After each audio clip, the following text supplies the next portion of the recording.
Bismillahirrahmanirrahim. Assalamualaikum warahmatullahi wabarakatuh. Alhamdulillah wassalatu wassalam ala rasulillah wa ala alihi wa sahbihi wa man walah wa taba'a hudah wa ba'd.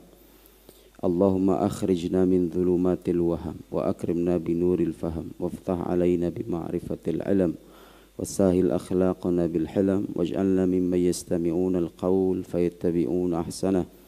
Subhanaka la ilma lana illa ma 'allamtana innaka antal alimul hakim.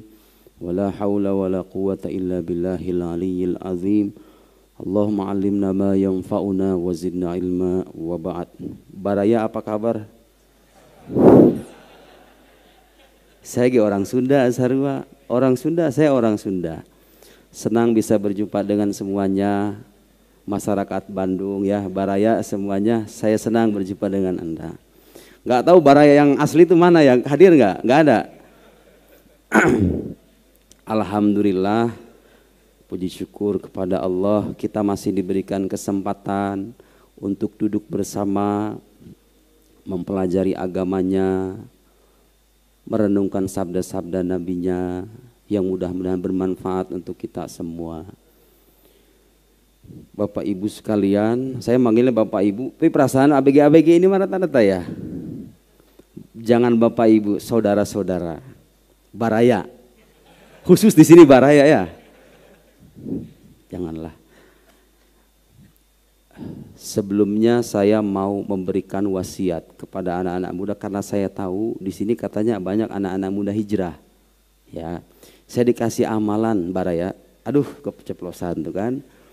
Saudara, saya dikasih amalan sama guru saya, silahkan amalkan ini, dawamkan setiap hari.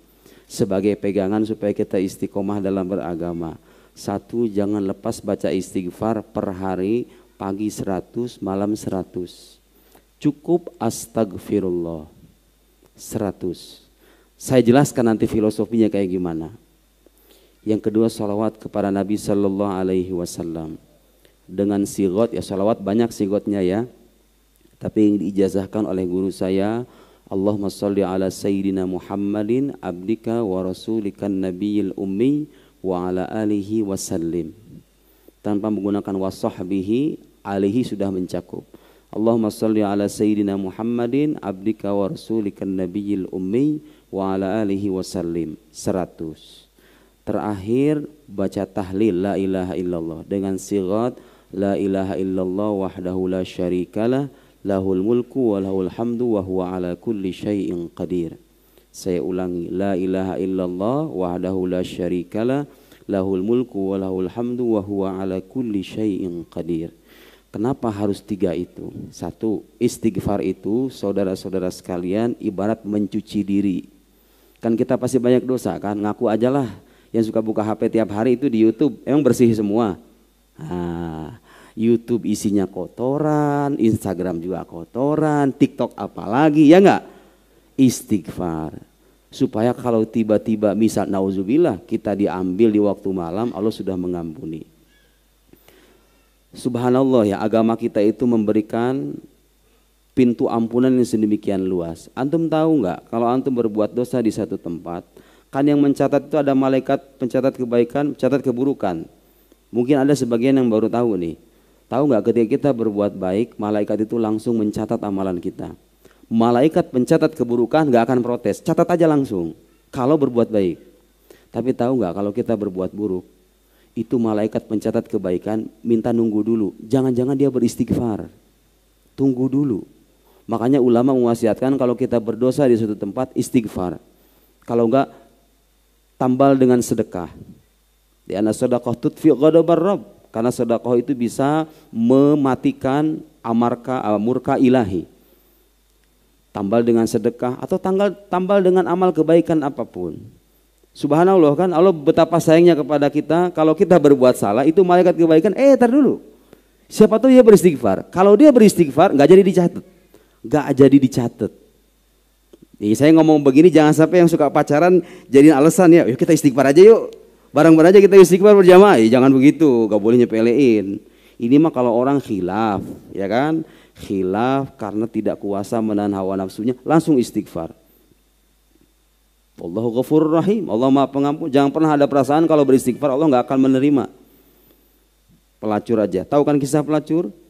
Yang ngasih makan anjing bisa diampuni sama Allah. Apalagi ini pemuda-pemuda hijrah yang tiap hari ke masjid, ya kan? Jangan khawatir. Itu pertama istighfar. Jadi istighfar itu ibarat kita mau menempuh perjalanan, kita cuci badan dulu. Artinya cuci diri dari dosa-dosa. Kenapa harus sholawat? Karena sholawat itu adalah jalan kita menuju Allah. Nabi Muhammad itu perantara kita menuju Allah Sallallahu Alaihi Wasallam. Coba lihat, kenapa saya katakan begitu? Antum sekarang bersyahadat, asyhadu alla ilaha illallah saja, diterima nggak sama Allah itu syahadat? Diterima nggak? Kalau ada orang, saya beriman kepada Allah, asyhadu alla ilaha illallah. Orang Kristen juga sama, orang Yahudi juga sama, percaya sama Allah, ya kan? Tahu yang membedakan kita dengan mereka apa? Yang kedua tadi, wa asyhadu anna Muhammadar Rasulullah. Jadi yang kedua itu pelengkap, orang tidak akan sempurna dan dianggap keimanannya kecuali setelah dia mengakui Muhammad alaihissalatu wassalam sebagai utusan Allah. Artinya saudara-saudara, kalau beragama nggak pengen pincang, jangan cuma hanya berzikir mengingat Allah saja, tapi Anda juga harus membangun ikatan emosional dengan Nabi Shallallahu Alaihi Wasallam. Bahkan kata guru saya, yang bisa menjaga kita dari kekufuran itu, nih ya, kita hidup di perkotaan, banyak pikiran-pikiran aneh, merasuk, udah banyak lah sekarang, apalagi zaman internet. Pengen nggak terjaga dari hal-hal semacam itu? Banyak sholawat sama Nabi. Nabi itu wafat jasadnya saja, ruhnya itu masih ada. Banyak sekali ayat Quran. Wa'alamu anna fikum Rasulullah, ketahuilah bahwa pada diri kalian itu ada Rasulullah. Tahu dalam sholat kita diajarkan apa dalam tahiyat? Coba. Assalamu alaika ayuhan nabi atau assalamu ala nabi atau alaihi. Alaika, tahu nggak artinya dalam bahasa Arab alaika? Itu namanya kaful mukhotob, kaf yang menunjukkan lawan bicara. Jadi kalau saya bilang assalamu alaikum artinya orangnya ada, ya nggak? Jadi kaf itu menunjukkan lawan bicara yang hadir. Ketika Allah mengajari kita dalam tahiyat, Nabi mengajari kita dalam tahiyat, assalamu alaika ayuhan nabi, itu artinya bukti nyata bahwa Nabi itu hadir sebetulnya di hadapan kita, bukan dengan jasadnya tapi dengan ruhnya. Jadi kalau ada masalah, kalau nangis, kalau sedih, ditikung sama orang, misal atau bangkrut bisnis, orang beriman tuh jangan pesimis. Nabi kita itu masih ada, mendekatlah kepada Nabi. Musyrik itu, bodoh kan? Suka ada yang bilang begitu kan, musyrik kan? Gak ada orang Islam yang menuhankan Nabi, betul gak? Musyrik itu kalau Anda mempertuhan Nabi, sebagaimana orang Kristen, mohon maaf, mempertuhan Isa Al-Masih, ya kan? Saya tanya sekarang, ada gak orang Islam yang mempertuhan Nabi Muhammad? Gak ada. Tapi bahwa Nabi Muhammad adalah perantara, emang benar-benar perantara kan? Coba tanpa ada Nabi Muhammad, Anda bisa mengenal Tuhan Anda? Saya bisa duduk di sini? Anda bisa sholat di sini? Tahu tata di mana? Ayo, dari para ulama dari sahabat dari Nabi. Sallu kama ra'aitumuni usolli, perintah Nabi. Kita bisa sholat bisa karena gara-gara Nabi Muhammad. Jadi kalau beragama nggak pengen pincang, anak-anak muda, kalau nggak mau nanti terjerumus ke dalam pikiran-pikiran yang aneh, tersesat, tiba-tiba mati dalam kekufuran, nauzubillah, mendekatlah kepada Nabi Muhammad dengan emosionalitas kita. Caranya gimana? Banyak baca sholawat. Paling tidak 100 pagi, 100 sore. Nah, terakhir baca la ilaha illallah, karena itulah ghayatul ghayat, itulah tujuan utama kita beragama, ya enggak? Tujuannya sampai kepada Allah setelah kita membersihkan diri dengan istighfar, mendekatkan diri kepada Rasulullah sebagai perantara. Kita pengen dituntun, ya. Kalau kita bilang menjadikan Rasulullah sebagai perantara itu kita pengen dituntun, bukan menuhankan Nabi. Enggak ada cerita orang yang bisa menuhankan Nabi, ya. Yang suka musyrikan itu orang-orang belahan sana itu, jangan didengerin. Kita menjadikan Rasulullah sebagai suri tauladan dan perantara supaya kita sampai kepada Allah, karena dosa kita banyak. Nabi orang suci, ya kan? Kita berharap melalui cara kita mendekat diri kepada Nabi dengan salawat itu, kita bisa sampai kepada Allah, dan itulah yang disimpulkan dengan la ilaha illallah wahdahu la syarikalah lahul mulku wa lahul hamdu wa huwa ala kulli syai'in qadir. Gak usah nanya pahalanya ya. Nanti kita kalau ketemu di sorga pasti antum menyesal kalau nggak ngamalin ini. Karena saya baca dalil-dalil subhanallah. Pahala membaca yang tadi saya sebut, la ilaha illallah wahdahu la syarika lahul mulku wa lahul hamdu wa huwa ala kulli syai'in qadir. Bahkan satu solawat itu saudara sekalian, satu solawat. Tahu nggak dalam Islam itu ada satu ibadah yang kalau diamalkan sama orang muslim, mau dia orang fasik sekalipun, pendosa kalau ngamalin ini udah pasti diterima kata para ulama. Hatman, pasti. Apa itu? As-salah ala Nabi alaihi salatu wassalam. Salawat kepada salat kepada Nabi itu waktu naik motor, waktu di mobil, waktu nyuci piring, ya, waktu nunggu Gojek. Saya waktu kuliah dulu kayak gitu. Naik bis daripada 1 jam kira-kira nganggur kan, mending baca salawat. Tahu nggak 1 salawat itu balasannya, coba bayangin. Dan nggak ada itu ibadah dalam Islam yang pahalanya sebesar itu. Man shalla alayya marratan, barang siapa bersalawat kepadaku 1 kali, kata Nabi, 1 kali saja, sallallahu bihi alaihi asyra, Allah bersalawat kepadanya 10 kali. Allah bersalawat itu bukan berarti Allah ucapin salawat, oh semoga salawat tercurah kepada guru gembul misalnya. Enggak, bukan begitu Allah bersalawat, ya. Itu saudara kita, ya, saudara kita, jangan diabaikan. Saudara kita yang harus kita rangkul, ya. Sudah dilihat kan? Cukup tahu bahwa itu salah, tapi bagaimanapun yang salah itu adalah saudara kita sebagai sesama umat muslim. Gak usah dibully, cukup selesai, ya, oke? Jadi ketika Allah, maaf tadi saya ngomongin apa tuh? Gara-gara itu tuh, gara-gara nyebut itu, Iya, salawat Allah artinya memberikan rahmat secara khusus. Dan dalam Islam gak ada itu. Yang pahalanya ibarat itu Allah bersalawat langsung kepada seorang hamba kecuali salawat kepada kekasihnya. Pahalanya sangat besar. Bahkan salah seorang ulama asal Mesir, almarhum Syekh Abdul Ba'ith Ibrahim Syekh Abdul Ba'ith Al-Qattani pernah bilang, salah wahidah tafukullal ujur. 1 salawat itu kalau kita resapi, kalau kita bacakan dengan penuh ketulusan, itu bisa melampaui sekian banyak pahala. Salawat kepada Nabi itu luar biasa, saudara. Saya merasakan dampaknya. Dan banyak orang di luar sana menasihati kita, kalau kita dalam keadaan susah, kalau kita dalam keadaan terhimpit, kalau kita pengen terpenuhi hajat, kalau kita ingin dekat kepada Allah, mendekatlah kepada kekasihnya, insya Allah Anda akan dekat dengan Allah Subhanahu wa ta'ala. Jangan lupakan salawat, jangan lepaskan salawat. Baik, sekarang saatnya kita ngaji sedikit, ya. Supaya tidak, karena agama itu harus jelas referensinya, harus jelas asal usulnya. Bicara agama itu tidak boleh asal-asalan, harus mengikuti ulama, karena ulama adalah warathatul anbiya, ulama adalah pewaris para nabi. Saudara sekalian, banyak orang di luar sana yang menganggap bahwa beragama itu yang penting beramal soleh aja, berbuat baik aja, betul nggak? Udah dah, yang penting kita berbuat baik aja, nggak penting agama lu apa, ya nggak? Nggak penting agama lu apa, keimanan lu apa. Allah kan tidak melihat itu, Allah melihat kerja nyata kita. Salah. Yang benar berbuat baik, benar menjaga keimanan juga penting. Justru iman itu adalah landasan dari amal soleh. Harus antum mengetahui, ya, beragama itu awal mulanya kewajiban pertama kita itu apa? Coba, kewajiban yang dibebankan kepada kita sebagai orang yang akil balik ini apa coba? Bukan, sholat wajib, semuanya wajib, tapi kewajiban yang paling pokok yang pertama kali, awal wajibin alal insan ma'rifatul ilahi bistiqan. Kewajiban pertama bagi manusia itu adalah mengenal Allah dengan keyakinan. Gak boleh ikut-ikutan, harus tahu dalilnya. Gak boleh menjadi muqallid, menjadi orang yang bertaklid, asal ikut aja. Nah, nanti saya akan bacakan bahwa para ulama berselisih tentang imannya muqallid. Sah atau enggak? Kau beriman kepada Allah? Beriman. Kenapa Allah itu ada? Ya kata guru ngaji saya begitu. Itu namanya muqallid. Muhammad itu adalah seorang nabi. Bayang nggak kalau ada orang Kristen datang ke antum kemudian nanya, kamu masih muslim ya? Masih. Percaya Muhammad? Memang percaya. Nabi iya. Buktinya apa? Saya juga nggak tahu. Hanya ikut-ikutan saja. Banyak kan orang Islam di luar sana yang begitu kan? Itu dosa besar. Anda diberikan kemampuan, otak yang sehat, panca indera yang sehat, diberikan hati nurani, diberikan badan, fisik, tangan, kaki bisa bergerak, bisa belajar, gak digunain buat mengenal Tuhan Anda berdosa besar. Emang Tuhannya beneran ada? Nah, itu pertanyaan juga kan? Tuhan yang beneran ada? Ya iya dong, masa iya Tuhan kagak ada? Sekarang kalau kita perhatikan, coba ya saudara-saudara, semua barang-barang dan makhluk-makhluk ada sekeliling kita itu, ada enggak? Sesuatu yang tadinya itu nggak ada, terus dia ada, tapi dia itu mengadakan dirinya sendiri tanpa sebab. Mungkin nggak sih itu? Ada handphone. Saya nggak pernah loh ketemu sama yang buat handphone ini, tapi saya yakin betul dengan akal sehat saya bahwa handphone ini ada yang buat, betul nggak?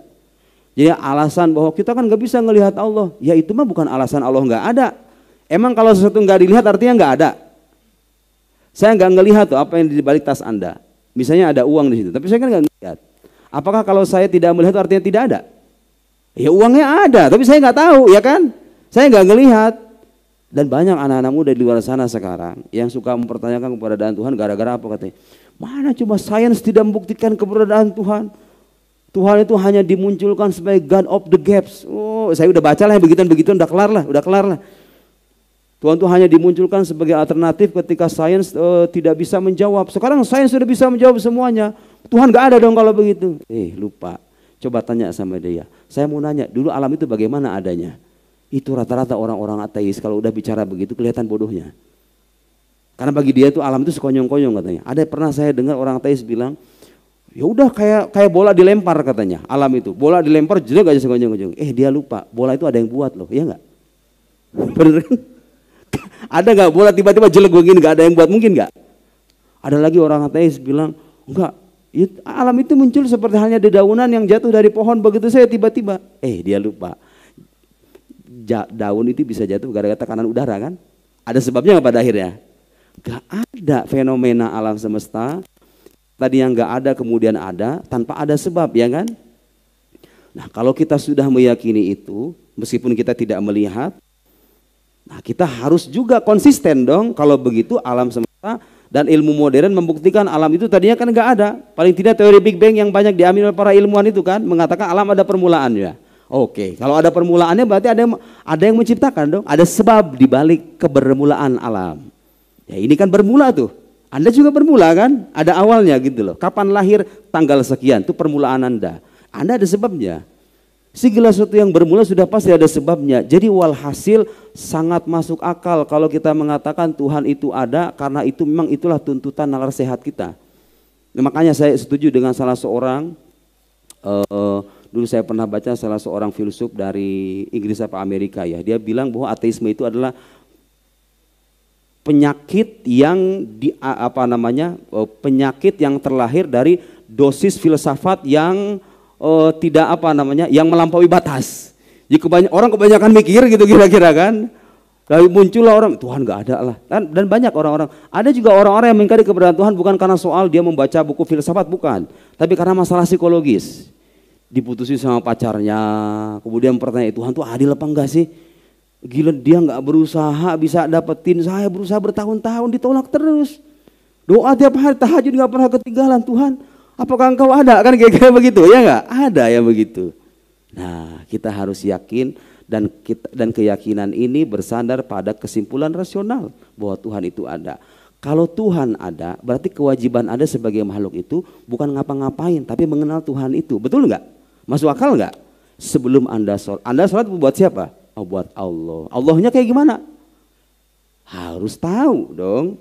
Kita ibadah, kita berderma, menyantuni orang-orang yang tidak mampu, orang fakir miskin kita santuni. Saya ikhlas mbak karena Allah. Emang Allahnya kayak gimana? Harus tahu. Saya sholat sunnah, qobliyah, ba'diyah itu ngikutin siapa? Oh, ngikutin Nabi Muhammad. Emang itu Nabi beneran? Harus tahu. Harus dan wajib hukumnya. Itu hukumnya wajib bagi setiap muslim mempelajari itu. Nanti katanya kalau kita udah mati ada surga, ada neraka, ada hisab, ada sirat, ada haud, ada hari kebangkitan, ada pembagian buku catatan dan lain-lain. Di surga itu ada kenikmatan ABCD. Kan kamu gak pernah ngelihat. Bagaimana kamu bisa tahu dan yakin bahwa itu benar-benar ada? Harus tahu jawabannya. Nah khusus yang pertanyaan yang terakhir ini saya jawab dulu ya supaya saya nggak lupa karena itu penting. Banyak tuh anak-anak muda di luar sana mengatakan kita nggak pernah kok ngeliat begituan. Itu cuman dongeng-dongeng aja supaya manusia pengen mendapatkan keabadian yang nikmat yang abadi. Dimunculkanlah ide tentang sorga. Suka ada yang bilang gitu kan?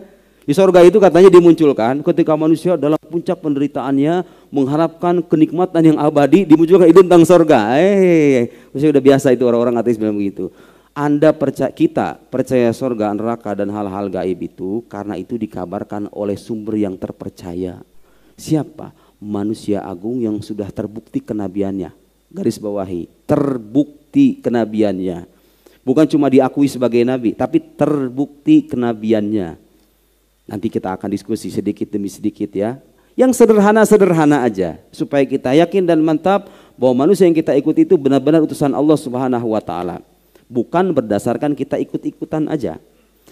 Jadi kewajiban pertama itu saudara harus mengenal Allah. Setelah kita membuktikan dengan akal sehat kita, oh iya ya, nggak mungkin alam ini ada dari ketiadaan kalau nggak ada sebabnya. Harus ada sebabnya. Nah, ada sebagian orang nggak percaya tuh. Enggak, kalau beriman tuh cukup kita ikuti aja. Nah, saya bacain sekarang, kita ngaji dikit ya, nggak apa-apa ya. Halo, ibu-ibu, ibu-ibu itu sama ABG juga ya kayaknya ya. Gak apa-apa kita ngaji sedikit ya supaya Anda tahu bahwa kalau Anda beriman cuman ikut-ikutan doang, nggak pakai otak, nggak pakai akal. Maksudnya dalam arti nggak tahu dalil-dalilnya, iman Anda tuh diperselisihkan oleh para ulama, keabsahannya. Lihat. Imam Sanusi ini salah seorang ulama besar yang salah satu bukunya saya syarah tuh di buku terbaru tuh. Nah itu tuh, Imam Sanusi. Boleh punya kitab Ummul Barahin, itu saya sarankan untuk dibaca karena itu kitab ringkas dan tipis, tapi sudah mencakup sebagian besar akidah Islam. Cukuplah buat bekal. Yang sibuk-sibuk kerjaannya bisnis, jual beli online, nggak ada waktu buat ini, udah baca itu. Pahami tapi ya, bukan cuma dibaca kemudian selesai, enggak dipahami. Imam Sanusi dalam syarah Ummul Barahin, ini yang bahasa Arabnya. Beliau punya syarah juga Imam Sanusi itu. Yang saya tulis itu syarah berbahasa Indonesia. Lihat dari namanya saja, Ummul Barahin. Apa artinya Ummul Barahin? Induk dari bukti-bukti. Menunjukkan bahwa akidah Islam itu semua ada buktinya.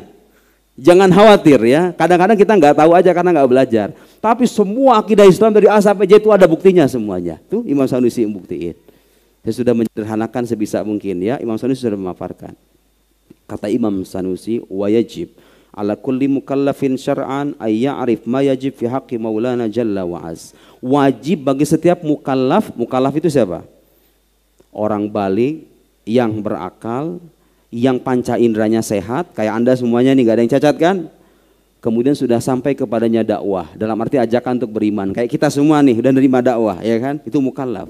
Wajib bagi mukallaf mengetahui, lihat, ayya'rif, mengetahui, wajib. Iman itu harus didasarkan pada pengetahuan, bukan ikut-ikutan. Ya, harus dasarnya pengetahuan. Makanya ada ilmunya. Ilmu yang membahas tentang dasar-dasar iman itu namanya ilmu akidah. Nama lainnya ilmu usuluddin, nama lainnya ilmu tauhid, nama lainnya ilmu kalam, dan nama ada al-fiqhul akbar. Kebalikan dari fiqhul asgar. Kalau fikih fiqhul asgar, kalau tauhid al-fiqhul akbar. Yang Abu Hanifah punya risalah tentang fiqhul akbar. Wajib. Beliau mensyarah kemudian di bawahnya. Annahu yajib syar'an ala kulli mukallafin al-baligh al-aqil ay ya'rif ma dzukir annahu. Nah, setelahnya beliau mengatakan wajib. Wa inna ma qala ya'rif wa lam yaqul yazim. Beliau wajib ala kulli mukallafin syar'an ay ya'rif. Ya'rif tadi mengetahui. Yajzim isyaratan minhu ila annal matlub fi aqaidil iman al-ma'rifah. Yang dituntut dalam akidah keimanan itu adalah pengetahuan. Jadi setiap orang harus tahu. Semua orang yang sudah akil balik wajib hukumnya fardu ain. Kalau enggak Anda berdosa. Paling tidak iman Anda diperselisihkan. Nah, saya mau baca yang kira-kira cocok buat tema kita aja. Supaya Anda tahu bahwa dalam Islam tidak ada istilah iman percaya aja, buktinya belakangan enggak ada. Anda harus tahu dan sudah ada bukti-buktinya. Masalahnya kita nggak belajar. Al-ma'rifah, ma'rifah, pengetahuan. Dasar pengetahuan itu apa? Al-jazam al-mutabiq an-dalil. Kepastian, jadi Anda meyakini secara pasti dan kepastian itu sesuai dengan kenyataan dan bersandar pada dalil, bersandar pada bukti. Jadi nggak ada istilah dalam Islam sekali lagi Anda percaya bukti nggak ada. Semua ada buktinya. Anda harus pelajari itu. Dengar ini. Wala yakfi fiha taqlid. Dalam beriman itu tidak cukup bertaklid. Apa itu taklid? Al-jazam al-mutabiq fi aqaidil iman bila dalil. Anda memastikan suatu pendapat, suatu keyakinan dalam akidah keagamaan bila dalil, tanpa tahu dalilnya.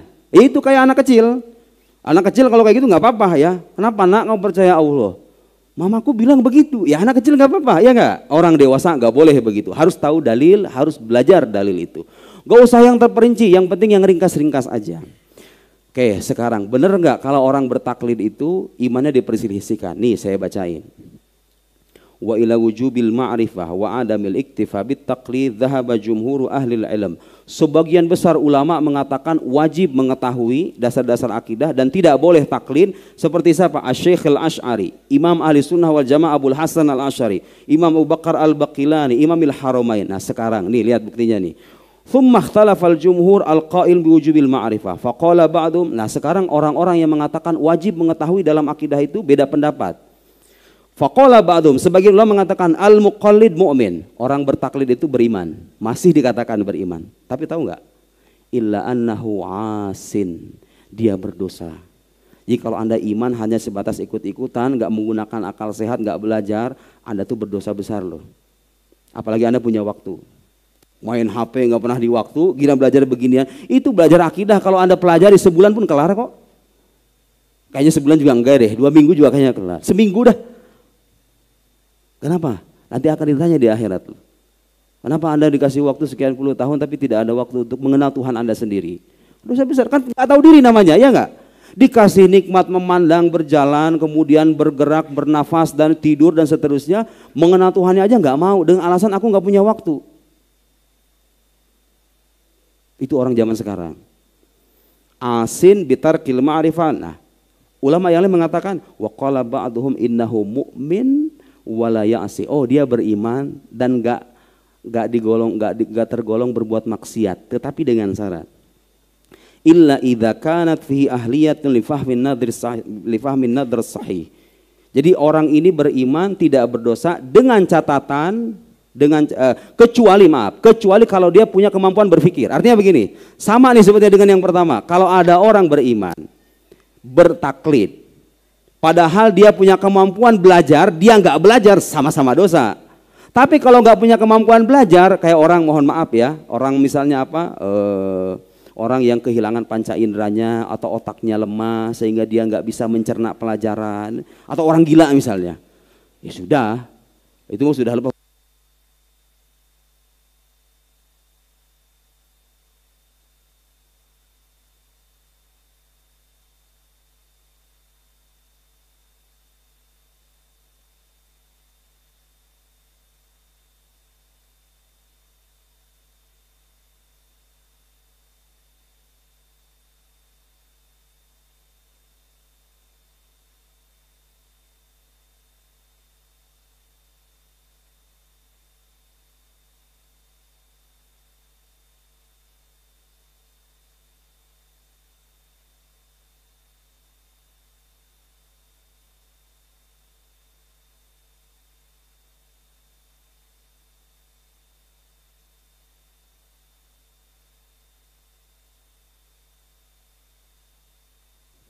Aduh, jadi 3 ini. Cukuplah 2 cukup. Udah tuh baterainya. Cik, oke teman-teman, kita lanjutkan untuk soal Isya dulu. Sebentar, ditambah kira-kira 10 menit lah ya. Oke, sepakat nggak? Itu. Nggak enak ngaji dipotong. Makan aja nggak bisa dipotong ya kan? Masa ngaji dipotong? Sama-sama mengenal Allah kan? Anda mau sholat, kenali Allahnya dulu kan gitu kira-kira. Saya yakin nih, di antara manusia-manusia ini ada yang belum kenal sama Tuhannya, ya kan? Gimana itu belajar kok mengenal Tuhan? Tuhan kan nggak mungkin dikenal, kata orang sono. Enggak, Tuhan bisa dikenal dalam batas kemampuan manusia dengan merujuk pada penjelasan wahyu yang terpercaya. Bisa kita. Nah, yang mau saya tekankan teman. Jadi pendapat kedua mengatakan orang bertaklid itu beriman, dia tidak bermaksiat kecuali kalau dia bisa belajar. Artinya kalau dia bisa belajar, bertaklid juga sama-sama dosa gitu loh, paham nggak? Nah, yang terakhir dengerin ini. Wa qala al-muqallid laisa bimu'minin aslan. Orang yang bertaklid itu bukan orang beriman sama sekali. Nah, sekarang tahu nggak? Imannya muqallid yang diperselisihkan itu orang yang sudah memastikan keimanannya. Artinya gini nih, saya misalnya berkata, saya meyakini 100% Allah itu ada, Muhammad adalah Nabi, surga neraka itu ada, saya 100% percaya, tapi saya ikut-ikutan doang. Yang kayak begini yang diperselisihkan itu. Orang sudah memastikan keimanannya aja masih diperselisihkan. Nah, kalau orang hanya mengikuti orang lain tanpa memastikan, kayak misalnya, berapa persen kamu iman sama Muhammad? Ya 65% lah. Itu semua ulama sepakat itu bukan orang beriman. Paham nggak maksudnya? Jadi orang yang sudah meyakini secara pasti bahwa Allah ada, Muhammad Nabi, semuanya diyakini secara pasti tapi ikut-ikutan, itu diperselisihkan imannya sama para ulama. Apalagi orang yang cuma ikut-ikutan nggak sampai pasti gitu loh, paham nggak? Oh percaya Tuhan, percaya. Berapa persen? Ya 75 lah. Itu bukan orang beriman. Saya tidak mengada-ngada. Ulama mengatakan begitu. Imam Haramain, guru Imam Al-Ghazali, seorang ulama besar, udah raksasa itu dalam dunia intelektual Islam. Dengerin kata Imam Haramain, orang yang bertaklid tidak memastikan keimanannya. Faman 'asha ba'dal bulugh zamanan yasa'uhu lin-nadhar wa nadhar. Orang yang sudah akil balik kemudian hidup satu masa tertentu, dia dikasih kesempatan belajar, kemudian dia belajar. Lam yukhtala fi sihhati imani. Ulama sepakat imannya sah. Kalau orang akil balik belajar, kemudian belajar akidah maksudnya, kemudian setelah itu dia memantapkan keimanan, ulama sepakat imannya sah. Artinya ini bukan muqallid ya. Nih dengar ini yang kedua nih. Wa illam yanzur, kalau orang sudah akil balik tapi nggak belajar, lam yanzur, tidak berpikir, lam yukhtalaf fi adam sihhati imanihi. Ulama tidak berbeda pendapat bahwa imannya orang ini tuh tidak sah. Tidak sah. Ulama nggak beda pendapat. Kalau orang nggak pernah belajar, udah akil balik, dia ngikut-ngikutan orang tanpa meyakinkan keimanannya, maka kata Imam Haramain lam yukhtalaf fi adam sihhati imani. Ulama tidak berbeda pendapat bahwa imannya orang ini nggak sah. Ayo, Anda hidup berapa tahun, amalan kemana kesana kemari, imannya nggak dipelajari, mau sia-sia itu semua amal soleh. Harus belajar, harus belajar. Kita akan lanjutkan setelah sholat isya, insya Allah. Gak usah salam ya, karena belum selesai. Langsung qomat atau gimana? Hah? Oh, azan qomat langsung sholat, baik. Kita rehat dulu. Bisa dimulai Pak, kameramen, aman. Oh yang perempuan belum.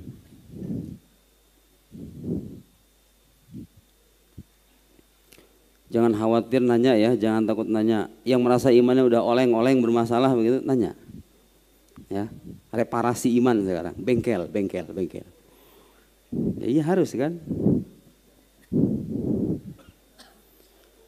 Bismillahirrahmanirrahim. Mari kita lanjutkan. Jadi saudara-saudara sekalian, saya sudah buktikan bahwa para ulama berselisih tentang imannya orang bertaklid.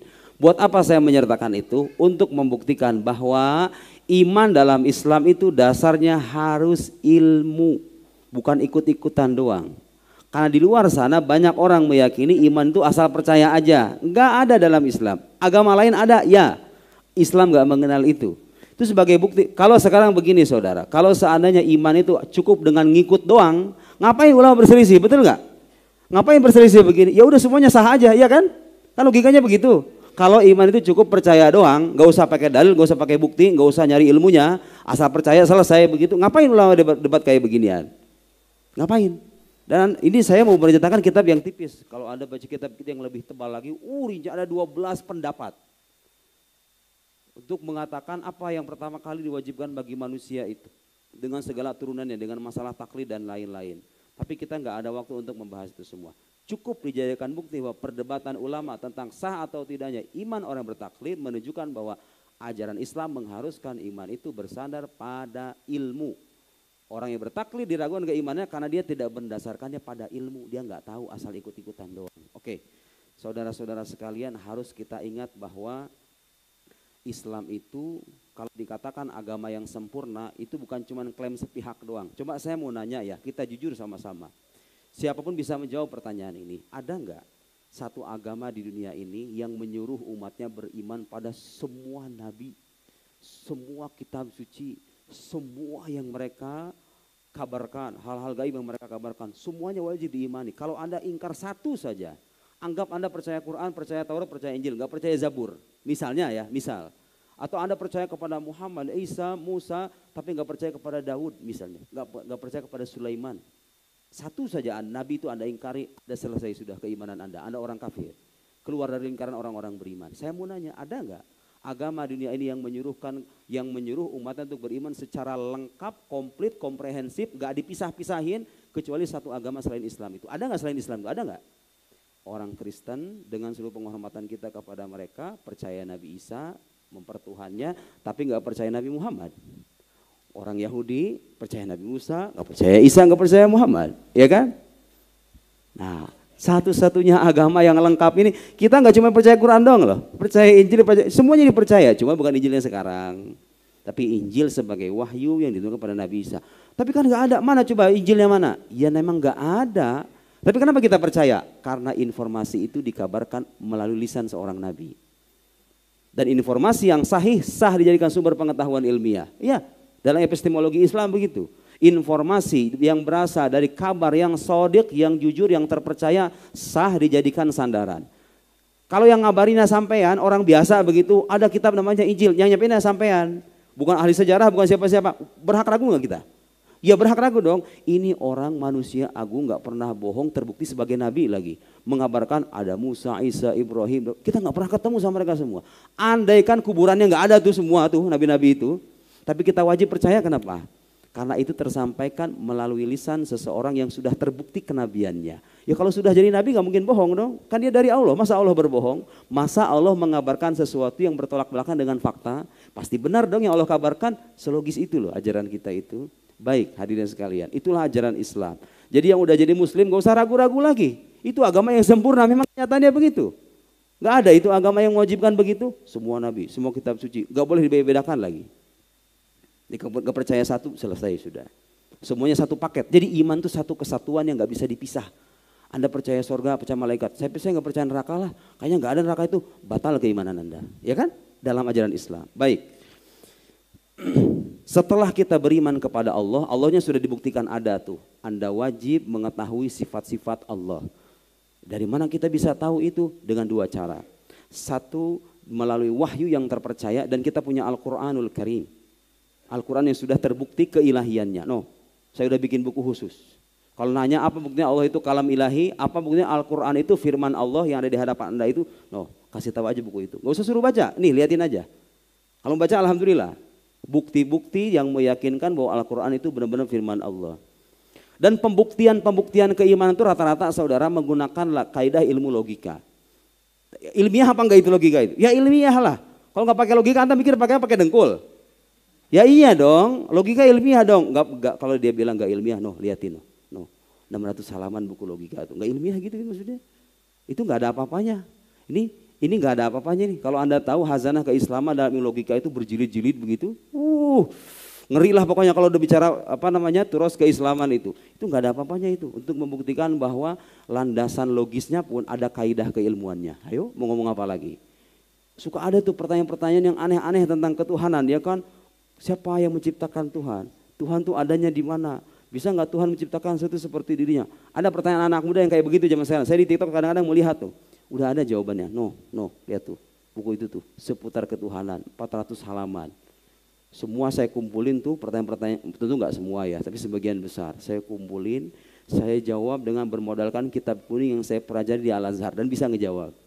Ayo mau ngomong apa lagi? Nggak ada dalam Islam tuh Anda percaya selesai nggak ada bukti itu nggak ada. Sorry to say, memang itu faktanya, ya. Dan kitab-kitab yang lain. Setelah Allah diimani, selanjutnya apa? Sekarang saya mau nanya, Baraya, saudara-saudara, saya mau nanya nih, mana yang lebih sempurna? Orang yang bikin rumah dan merawat rumah atau yang bikin rumah dan membiarkan rumah buatannya? Mana yang lebih sempurna? Yang merawat atau yang membiarkan? Bagus. Akal sehat kita mengatakan begitu kan? Ini bukan soal iman nih, soal akal sehat nih. Oke, sekarang Allah sudah terbukti menciptakan alam semesta kan? Ya, sekarang mana yang lebih sempurna bagi Allah? Membiarkan alam semesta itu terwujud sebagaimana adanya, tanpa diatur, atau Allah mengutus seorang rasul untuk mengatur kehidupan manusia di dalamnya, para makhluk di dalamnya. Mana yang lebih sempurna? Allah mengatur atau tidak mengatur? Ya jelas dong, ya kan tuh logikanya itu. Tuh lihat tuh, sederhana sekali.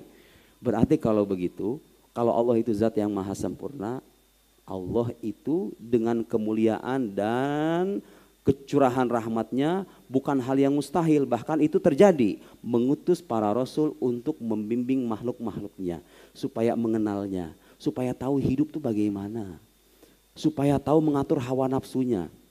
Ini penting saudara. Kita itu orang persepintar apapun kalau hawa nafsunya mendominasi jadi orang bodoh kan pada akhirnya kan. Orang pintar nggak usah dicari, udah banyak di Indonesia. Orang pintar yang benar. Nah, orang nggak benar itu gara-gara apa? Gara-gara ini nggak dikendalikan, betul nggak? Agama datang mengatur hawa nafsu. Begini caranya mengendalikan itu. Jadi bukan nggak salah, justru harus kita menerima itu. Allah sudah terbukti ada, bukan hal yang mustahil, bahkan itu terjadi. Allah mengutus para rasulnya. Dan sekarang kita lihat, nah manusia yang aku sebagai rasul ini beneran rasul apa enggak? Kan gitu, ya enggak? Kan Nabi Muhammad mengaku sebagai nabi. Tentu ada nabi-nabi sebelum beliau ya. Tapi kita bicara nabi yang terakhir ini nih. Beliau datang ke alam semesta ini mengaku sebagai nabi ana Rasulullah. Ilaikum jami'an, kepada kalian semuanya. Ini Rasulullah ilaikum jami'an. Sesungguhnya aku adalah utusan Allah kepada kalian semuanya. Beliau mengaku itu sebagai utusan. Kira-kira pengakuan ini benar apa enggak? Harus diuji dong. Benar enggak? Harus diuji. Gimana cara ngujinya? Sampean kalau ada orang datang mengaku, Pak saya begini. Kadang-kadang kita tuh merhatikan orangnya kan. Ini orang jujur apa enggak sih? Ya enggak? Ya iya dong. Ketika dia mengaku diuji nih integritasnya. Orang jujur apa enggak sih ini orang? Nah. Yang menarik saudara-saudara sekalian, karena Allah tahu ini agama akan bertahan sampai hari kiamat. Nabi Muhammad itu sejarah hidupnya lengkap. Anda pengen tahu apa Nabi Muhammad itu? Cara berjalannya, cara makan, ciri-ciri fisiknya. Mau saya kasih tahu enggak? Ini saya enggak ngarang-ngarang, kitab yang mengarang begitu. Nabi Muhammad itu matanya kalau yang hitam sangat hitam, kalau yang putih sangat putih. Kemudian wasi'ul jabin, kemudian jidatnya itu agak lebar. Kemudian ketika beliau berjalan ke annamayan hattu min sobab, seperti beliau itu turun dari dataran tinggi, dijelaskan sama ulama serinci itu. Jumlah uban itu dihitung sama sahabat. Katanya nggak lebih dari 20 gitu kan, dalam sebuah riwayat kan kira-kira begitu kalau saya nggak keliru. Sendalnya itu ada dulu saya pernah dengar guru saya bilang ada sebuah kitab judulnya Fathul Muta'al fi Syarhin Ni'al. Menjelaskan sendalnya Nabi. Ya Allah ya Karim, sendalnya Nabi dijelasin kayak gimana ciri-cirinya. Allahu Akbar, nggak ada itu Nabi yang kayak begitu. Tentu Nabi semuanya mulia, tapi mereka punya derajat yang berbeda-beda. Nabinya, para Nabi itu Nabi Anda semua, Nabi kita semua. Coba itu sedetail itu lengkapnya. Bagaimana rambutnya? Lam yakun bil ja'adil qatat wala bis sabat. Nggak begitu ikal, nggak begitu lurus. Ada sisi ikalnya sedikit, sisi bergelombang, lurus bergelombang. Rambutnya Nabi Muhammad itu. Karena ada orang yang suka dengan rambut ikal kan, ada juga orang suka dengan rambut yang lurus. Allah kasih dua-duanya. Ada sisi ikalnya sedikit, ada lurusnya sedikit. Ya Allah. Bagaimana kulitnya beliau? Bayat masyubi humroh, putih kemerah-merahan. Kulitnya Nabi itu kayak nggak ada tandingannya. Sawo matang. Ini ada yang hitam kan, ini kayak gini sawo matang. Bukan begini, kulit Nabi nggak begitu. Bayat masyubi humroh. Ya Allah, indahnya itu kulit. Putih tapi agak kemerah-merahan. Sallallahu alaihi wasallam. Sampai ke bagian dalam perutnya, beliau punya du masrobah. Masrobah itu kayak semacam bulu yang mengulur, karena itu tanda kejantanan kan. Dan beliau nggak buncit perutnya tentu, ya. Wahai para laki-laki yang buncit, beliau tidak buncit, ya. Karena nggak makan nasi goreng, nggak makan nasi uduk, nggak makan malam. Semua dijelaskan saudara, semuanya dijelaskan itu. Jadi kalau Anda pengen tahu Muhammad kayak gimana, itu udah ada penjelasannya. Mau cari apanya? Cara beliau berinteraksi dengan orang Islam, cara beliau berinteraksi sahabatnya dengan orang non Muslim, dengan Yahudi, dengan Nasrani. Beliau hidup bagaimana, hidupnya di mana, istrinya siapa, anak-anaknya siapa, lengkap semuanya. Seolah-olah Allah ingin mengabarkan kepada dunia kalau kalian tidak punya alasan untuk ragu kepada utusanku ini. Kitab sucinya Anda harus tahu nih, Al-Quran yang Anda baca itu bisa diverifikasi keotentikannya. 100% murni berasal dari Nabi, gak ada bedanya. Tahu dari mana itu? Karena diriwayatkan secara lisan dengan periwayatan yang masif. Jadi Quran yang antum baca sekarang itu kalau ditanya dari mana ini asal bacaannya? Kalau belajar ilmu qiraat dia akan menjelaskan dari fulan. Fulan dari siapa? Dari fulan, dari sahabat, dari Nabi SAW, dari malaikat Jibril, dari Allah Subhanahu Wa Taala. Al-Quranul Karim. Ini kita perlu majlis tersendiri untuk mengkaji keotentikan Al-Quran ya. Dan gak ada kitab suci yang kayak begitu. Dijaga dengan periwayatan lisan orang banyak, gak ada. Kitab sucinya dijaga. Sabda-sabda nabinya saudara. Tahu gak sabda nabi yang sampai ke kita itu? Ini sahih, ini dhaif, ini maudhu, ini ahad, ini mutawatir, ini mursal, ini munqati. Dikaji sama ulama itu. Gak semua yang dinisbatkan ke nabi itu beneran nabi mengatakan begitu. Diverifikasi, diteliti. Ada ilmunya. Namanya ilmu mustalahul hadis. Saya nanya sekarang, ada nggak umat agama lain, mohon maaf ya, kita sedang bicara pembuktian. Dengan seluruh penghormatan kita, ada nggak umat agama lain yang punya ilmu memverifikasi perkataan sabda tokoh agamanya seketat orang Islam? Nggak ada. Itu pengakuan orang Muslim, pengakuan orang Barat. Ilmu mustalahul hadis, jarah wa ta'dil, nih bagi yang nggak tahu. Kalau sekarang ada hadis qala Rasulullah, itu ada sanadnya. An fulan, dari sahabat, dari Nabi SAW. Perawi-perawinya itu ada biografi hidupnya, bayangin nggak? Selesai, saya nggak ngarang-ngarang. Ini ulama kita. Itu perawi-perawi yang Anda sebut itu Malik, An-Nafi dan seterusnya itu An Ibni Umar gitu kan. Di antara sanad yang terbaik itu An Malik, An-Nafi, An Ibni Umar. Itu ada sanadnya. Para perawi-perawi yang lain yang banyak itu ada sanad-sanadnya. Kitab hadisnya pun berjibun bertonton. Kitab tafsirnya semuanya sudah dijelaskan. Hayo sekarang kita uji nih. Nabi Muhammad kira-kira bohong apa enggak? Masalahnya sekarang kita dihadapkan dengan fakta sejarah yang menunjukkan beliau itu enggak pernah bohong. Sebelum jadi nabi aja udah digelari sebagai as-sadiqul amin. Yang jujur tidak dan lagi terpercaya, tidak pernah berbuat buruk. Itu masyhur se-Mekah. Sampai-sampai ketika beliau mau hijrah, beliau menitipkan berwasiat kepada Sayyidina Ali supaya mengembalikan titipan orang-orang Mekah. Jadi orang Mekah ini memusuhi Nabi, urusan nitip barang percaya sama Nabi. Bayangin gak coba itu? Ya Allah, itu Nabi kita Muhammad sallallahu alaihi wasallam. Dan kalau Anda bicara akhlaknya itu kayak bukan manusia biasa, hatinya itu. Bukan kayak manusia biasa. Kalau kita bicara masalah itu luar biasa. Tahu di antara akhlak Nabi itu apa? La yazdadu jahlul jahili illa hilma. Beliau itu kalau ketemu sama orang bodoh, orang kurang ajar, semakin orang kurang ajar beliau semakin lemah lembut. Kalau kita kebalikannya kan? Coba itu manusia biasa ada yang kayak begitu gak? Orang semakin kurang ajar beliau semakin lemah lembut. Kalau kita kan kebalikannya. Bangsat gitu kan kira-kira kalau bisa kurang ajar ya kan? Kalau kita kan minimal ngomong kayak gitu. Sebelum kita bergulat berkelahi gitu kan, paling kita ngomong kasar ya kan. Nabi itu enggak begitu. Waktu Nabi menaklukkan kota Makkah dalam peristiwa Fathu Makkah, beliau sudah menaklukkan semua orang-orang yang bertahun-tahun ingin membunuh beliau itu. Beliau datang dengan ratusan ribu sahabat, Fathu Makkah, menaklukkan kota Makkah, tahu itu? Ya. Peristiwa Fathu Makkah, coba kalau seorang beliau itu orang manusia biasa, seorang raja yang dulu ingat dengan memori masa lampau diperangi oleh kaumnya. Kira-kira apa yang dikatakan? Dia dibasmi itu manusia-manusia kan yang masih sisa itu kan? Nabi enggak mengatakan begitu. Nabi berkhutbah dengan khutbah yang terkenal termaktub dalam kitab-kitab sejarah. Di antara ungkapan petikan khutbahnya mengatakan idhabu fa antumut tulaqa. Pergi kalian semuanya bebas. Ada yang kayak begitu manusia itu hati kayak gitu tuh. Bertahun-tahun pengen dibunuh itu sama orang kayak gitu. Ketika dalam keadaan puncak kemenangannya loh, bilang kayak begitu, idhabu fa antumut tulaqa. Sebagai bukti bahwa beliau bukan raja, tetapi Nabi Allah Subhanahu wa taala, utusan Allah Subhanahu wa taala. Satu lagi, ada kisah beliau yang menurut saya paling menarik dan itu bisa dijadikan panduan oleh anak-anak remaja zaman sekarang. Kalau lagi galau. Nabi itu saudara ketika pergi ke Taif, beliau itu pernah kehilangan orang-orang terkasihnya. Bahkan bukan pernah, berkali-kali kehilangan orang terkasihnya. Dalam sejarah sirah Nabi ada namanya tahun kesedihan, Amul Huzn. Di dalam tahun itu wafat dua orang terkasihnya. Satu Khadijah radhiyallahu anha yang melindungi beliau di rumah. Yang kedua adalah Abu Thalib yang melindungi beliau di luar rumah. Dua-duanya wafat. Setelah keduanya wafat, orang musyrik semakin kurang ajar sama Nabi itu. Karena yang melindunginya udah nggak ada. Orang-orang semakin kurang ajar. Akhirnya sekian bulan kemudian Nabi hijrah ke Taif. Tahu daerah Taif ya? Nah, Nabi datang ke daerah Taif buat apa? Beliau nggak mau selesai berdakwah hanya karena kehilangan orang terkasih. Nyari tempat lain supaya nyari orang-orang yang bisa beriman. Kita akan renungkan sama-sama kisah semacam ini supaya kita yakin seyakin-yakinnya ini bukan manusia biasa tapi ini utusan Allah Subhanahu wa taala. Pergi ke Taif, apa yang terjadi? Ketemu sama 3 orang. Seingat saya namanya itu, disebutkan tuh namanya itu.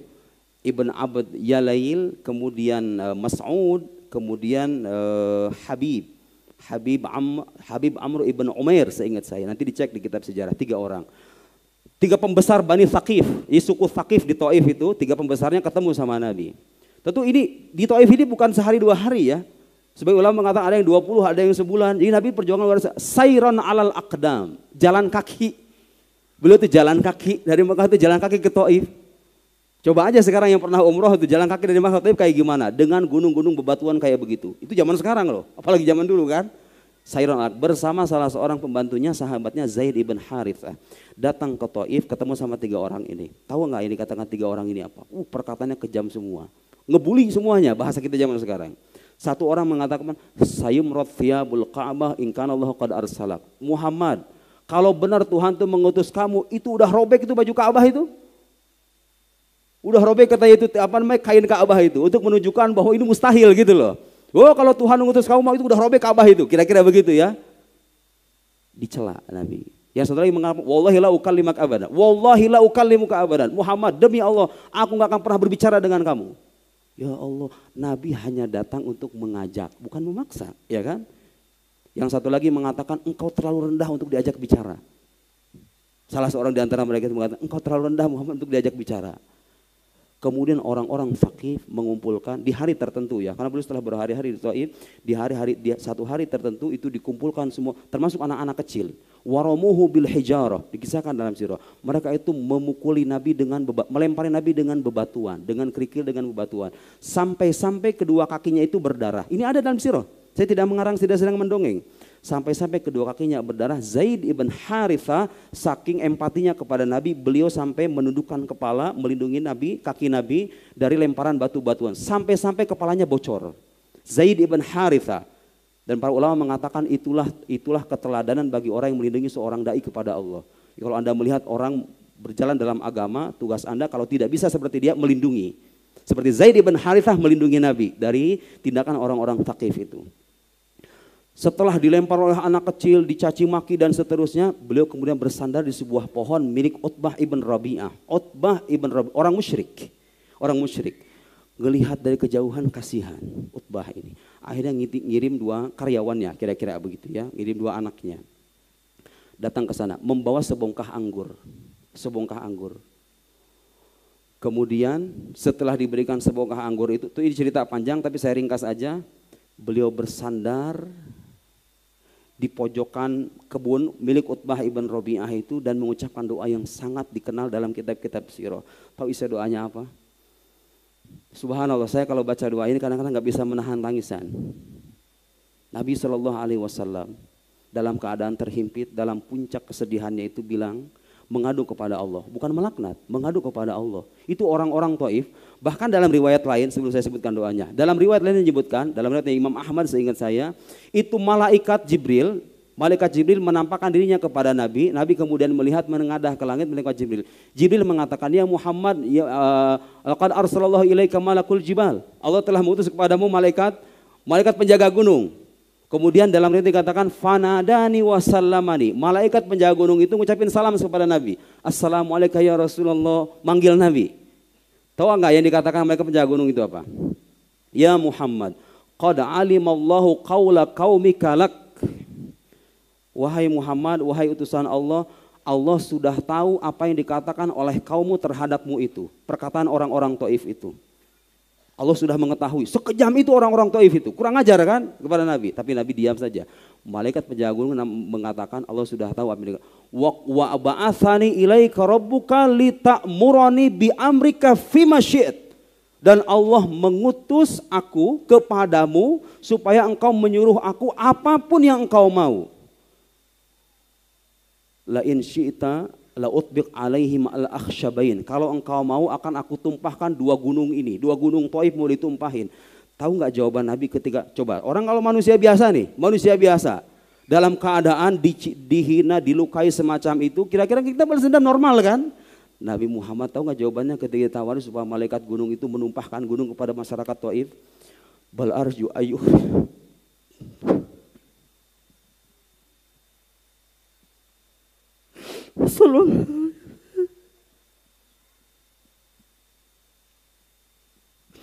Berarti ayyukhrijallahu min aslabihi may ya'budullah wa la yusyriku bihi syai'a. Aku berharap Allah mengeluarkan dari tulang sulbi mereka ini yang bisa menyembah Allah dan tidak menyekutukannya. Itu jawaban Nabi. Allahumma ighfir liqaumi fa innahum la ya'lamun. Itu jawaban Nabi, bukan jawaban manusia biasa.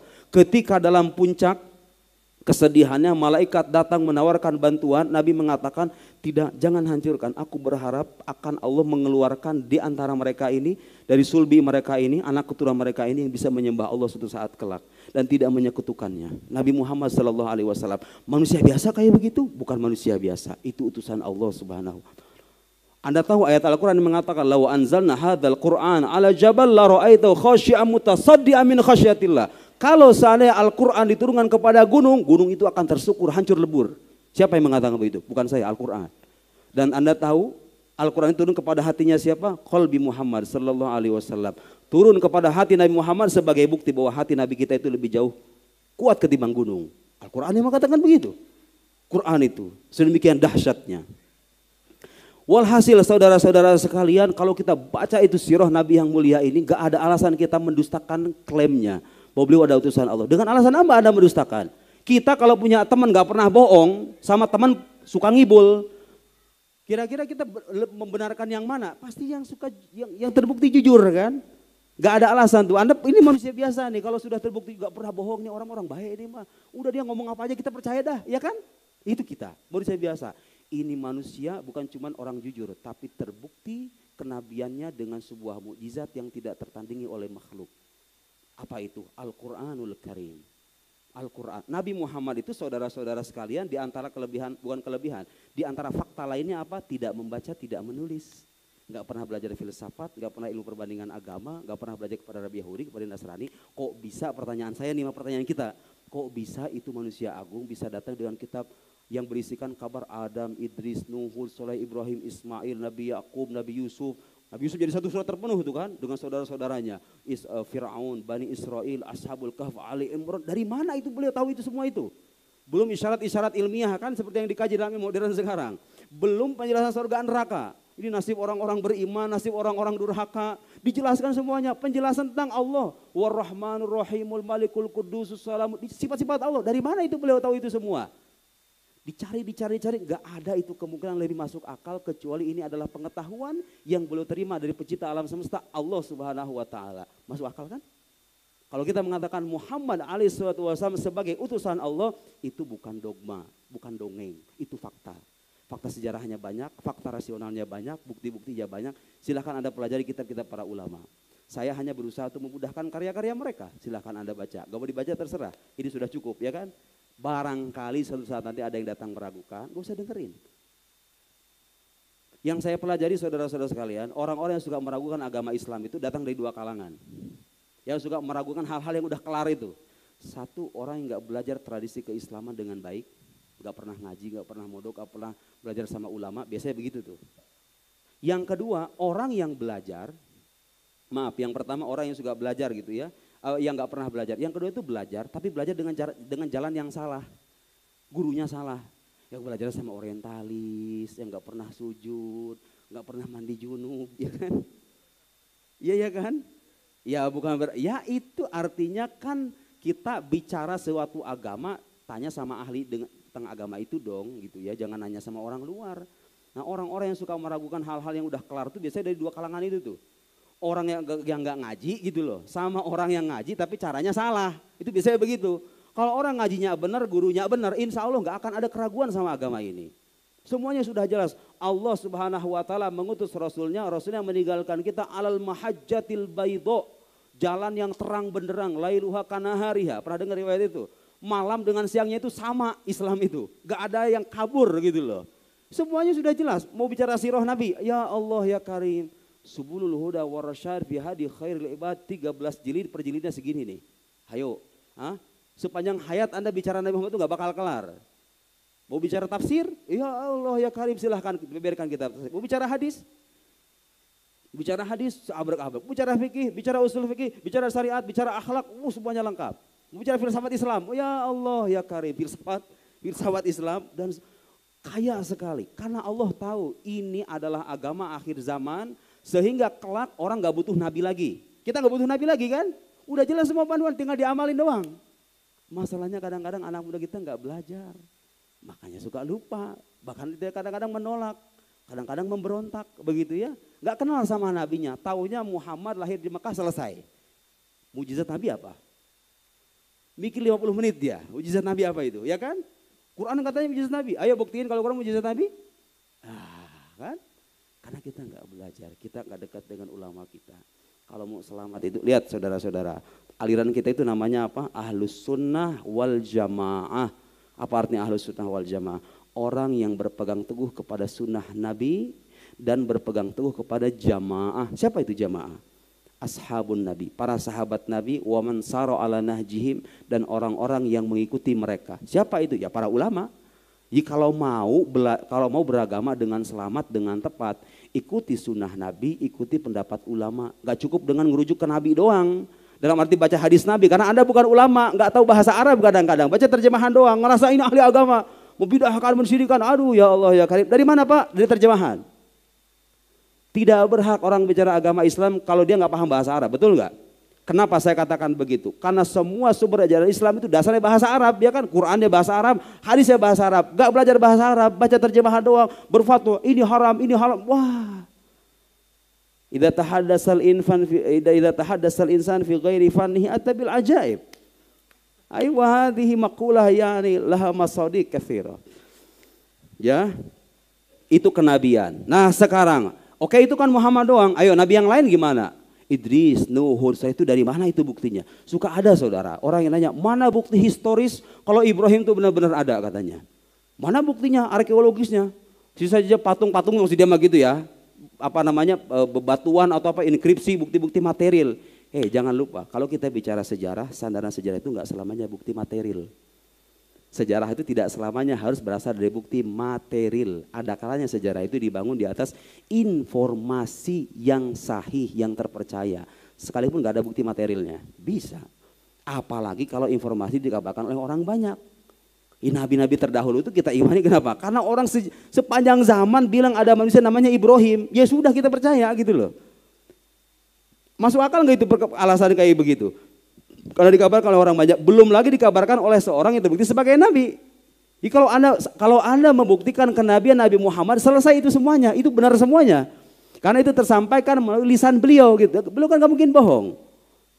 Kita nggak pernah lihat Injil, nggak pernah lihat Zabur, nggak pernah lihat surga, nggak pernah neraka, hal-hal gaib itu. Kenapa anda membenarkan? Karena sudah terbukti kenabian Nabi Muhammad itu.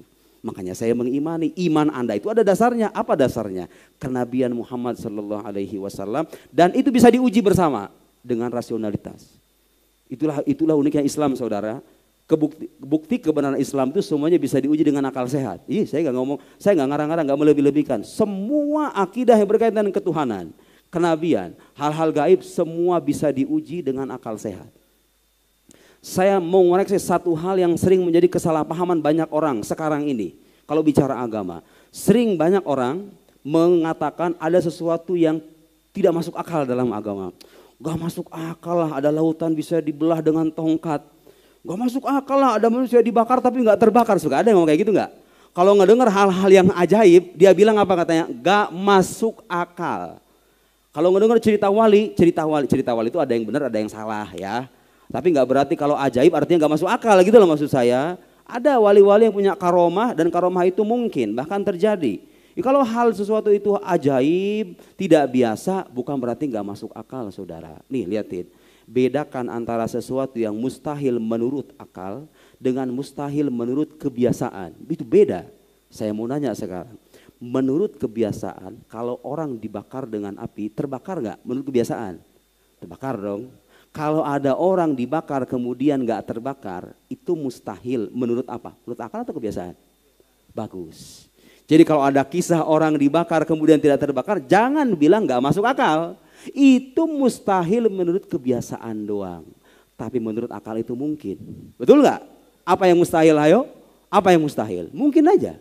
Apalagi Tuhan sudah dibuktikan keberadaannya. Kan bisa aja Tuhan bukan membatalkan, meliburkan hukum alam gitu kan. Api biasanya membakar diliburin sama Tuhan, kan bisa aja kan. Oh dia penguasa segala sesuatu kok. Tapi Tuhannya ada enggak? Ya udah makanya kita debat dulu Tuhannya ada apa enggak gitu loh. Kalau Tuhan sudah terbukti ada, sangat mungkin Allah itu memberhentikan dalam saat tertentu hukum alam yang berlaku dalam semesta ini. Api membakar sesekali tidak membakar, bisa enggak? Ya bisa dong, dia penguasa kok. Masuk akal kan? Jadi kalau ada hal-hal yang ajaib, mukjizat Nabi itu semuanya memang mustahil menurut kebiasaan. Karena itu bukti kenabian. Bukti kenabian itu harus luar biasa saudara. Harus luar biasa. Jadi kalau ada orang mengaku sebagai nabi, bukti kenabianku adalah aku bisa mengarang buku 600 halaman. Ya itu biasa. Orang juga bisa ya enggak? Kita juga bisa. Jadi kalau orang mengaku sebagai nabi, buktinya itu harus luar biasa. Yang enggak biasa gitu loh. Biar kita yakin ini utusan Allah nih. Ya kan? Logiknya begitu kan?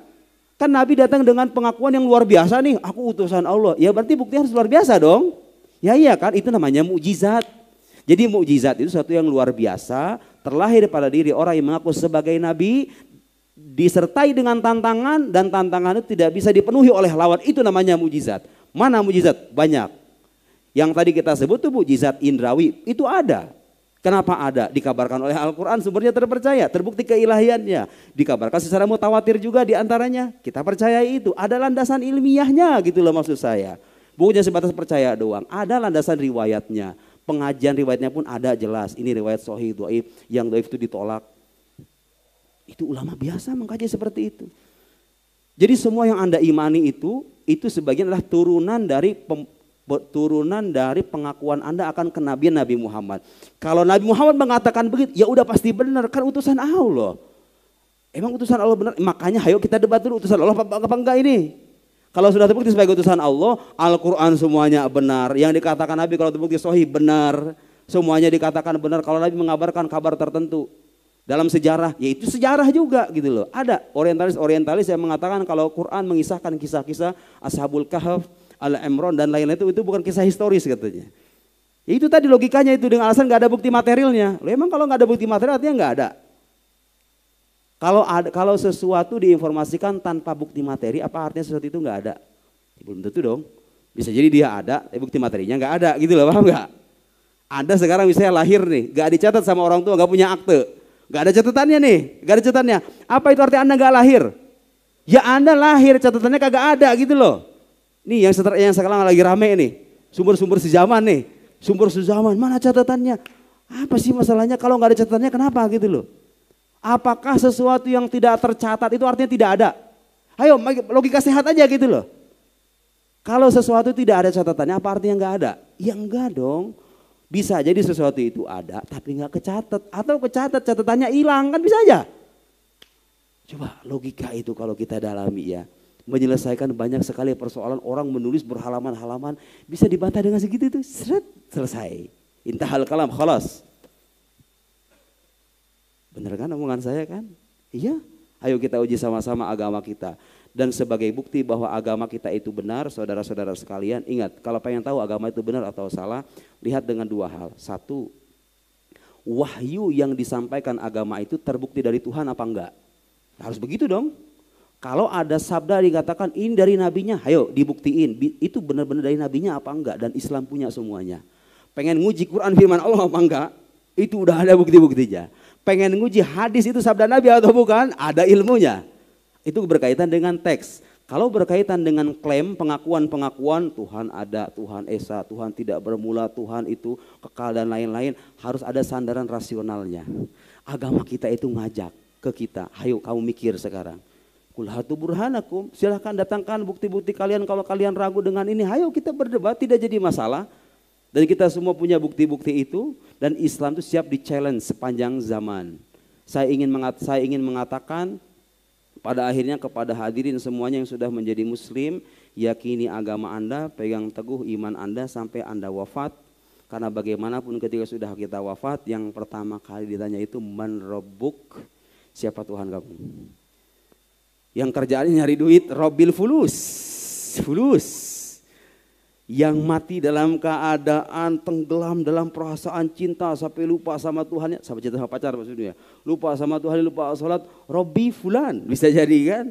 Yang kerjaan nyari jabatan, Robbi al-mansib, yang kerjaannya mencari ini, Robbi fulan. Kalau orang yang hidup dengan panduan agama, percaya kepada Allah, menyembah Allah sepanjang hayat, langsung malaikat bertanya, man rabbuk? Allah, bas. Umat taqulu fi hadzal rajul, malaikat nanti akan bertanya begitu. Apa yang kamu katakan tentang orang ini? Ditampakkan wajah Nabi Muhammad. Tapi saya nggak pernah ngelihat. Ya iya nggak pernah ngelihat. Anda hidup dengan ajarannya, nanti Anda akan tahu sendiri. Apalagi kalau Anda belajar Syama'il Muhammadiyah itu kan, ciri-ciri fisik. Tadi saya belum selesai jadi cerita fisik Nabi itu. Itu dari ujung kepala sampai ujung kaki ada penjelasannya. Percaya atau tidak ya? Ya saya belajar. Dan banyak orang Islam di sana belajar. Kitab Syama'il Muhammadiyah. Lengkap semuanya. Nabi jalan, Nabi makan, Nabi bergaul dengan istri, Nabi bersahabat. Semuanya ada penjelasannya. Dan gak ada agama kayak begitu selain agama kita. Tokoh agamanya dijelaskan sedemikian detail. Mau ragu apa lagi Anda itu? Mau ragu apa lagi? Hah? Ngajak otak sehat, akal sehat diajak bicara. Mau bicara menguji kelayakan wahyu bisa dibuktikan. Semuanya ada bukti-buktinya. Jadi pegang teguh iqamah sampai akhir hayat. Karena pertanyaan kedua apa? Mataqul fi hadzal rajul? Kalau Anda mengakui kenabiannya, mengikuti syariatnya Muhammad alaihissalatu wassalam. Selesai sudah. Baru nanti kita bangun dari kubur. Yang pertama kali dibangkitkan itu siapa? Awwalu man tanshaqqu anhul ard. Orang yang pertama dibangkitkan dalam kuburnya di alam mahsyar nanti, di alam akhirat nanti. Itu episode pertama tuh. Episode pertama hari kiamat orang dibangkitkan. Yang pertama kali dibangkitkan itu siapa? Nabi Muhammad SAW. Harus tahu itu. Nabi Muhammad yang pertama kali dibangkitkan. Tahu enggak? Iya. Saya menyampaikan hal-hal yang dulu saya sendiri dulu nggak tahu, tapi saya diajarkan sama guru saya. Guru saya orang alim dan saya percaya dengan keilmuannya. Kata beliau, nanti di akhirat itu saudara, kalau kita udah dibangkitkan, kita akan dibangkitkan dengan nabi kita masing-masing. Itu ada riwayat yang menyebutkan nanti itu manusia berbondong-bondong nyari pertolongan. Tahu kan? Datang ke Nabi Adam, datang kepada Nabi Nuh, datang kepada Ibrahim, datang ke nabi yang lain, ke Nabi Isa, datang ke Nabi Musa, datang ke nabi yang lain. Tahu nggak? Yang keliling-keliling nyari bantuan itu bukan umatnya Nabi Muhammad, umat Nabi terdahulu. Umatnya Nabi Muhammad bangkit dari alam kubur, tahu alamatnya. Ini Nabi kita semuanya. Berkumpul di haudin Nabi SAW, dikasih minum dari dengan tangannya Nabi. La nadma'u ba'dahu abada. Kalau kita minum, kita nggak akan haus selama-lamanya. Sebelum menyeberang Sirat, dikumpulin sama Nabi. Tahu Sirat? Jembatan yang membentang di atas neraka jahanam, yang kalau kita lewati kita bisa selamat masuk surga. Disitulah manusia diuji semuanya. Sebelum Sirat ada hisab. Ada hisab dan Nabi itu ada di samping kita. Nabi itu ada di samping umatnya ketika umatnya dihisab. Tapi kan umatnya banyak. Terus yang mana dulu ngantri dulu gitu maksudnya. Kalau misalnya Nabi gitu, enggak begitu. Yang hukum yang berlaku di sana hukum ruh. Ruh itu enggak terikat dengan waktu dan tempat, beda dengan jasad. Jasad itu terikat dengan waktu dan tempat. Saya ke Bandung itu 4 jam. Tapi kalau ruh enggak begitu. Ruh itu tidak terikat dengan waktu dan tempat. Jadi kalau pengen ketemu Nabi Muhammad ada depan Anda nanti itu. Dia menemani kita dalam Sirat termasuk. Jadi waktu hisab bahkan ada saudara-saudara sekalian, syafaat Nabi itu berlaku bagi orang-orang yang sudah divonis masuk neraka, Nabi datang berikan syafaat, gak jadi masuk neraka. Ada 5 macam syafaat Nabi itu. Bahkan yang masuk surga pun, Nabi bisa berikan syafaat naik level surga. Surga level 1, Nabi datang, kamu bukan di sini, kamu naik ke sana. Ada syafaatnya. Imam Nawawi yang mengatakan begitu, 5 macam syafaat Nabi. Saya tidak mengarang-arang ya, itu perkataan ulama. Ada lagi syafaat bagi orang yang belum dihisab, Nabi datang memberikan syafaat, ini orang gak usah dihisab, syafaat Nabi. Enak gak kira-kira itu? Di saat orang takut semuanya, genting semuanya, ini orang dipisahin sendiri, gak usah dihisab orang ini.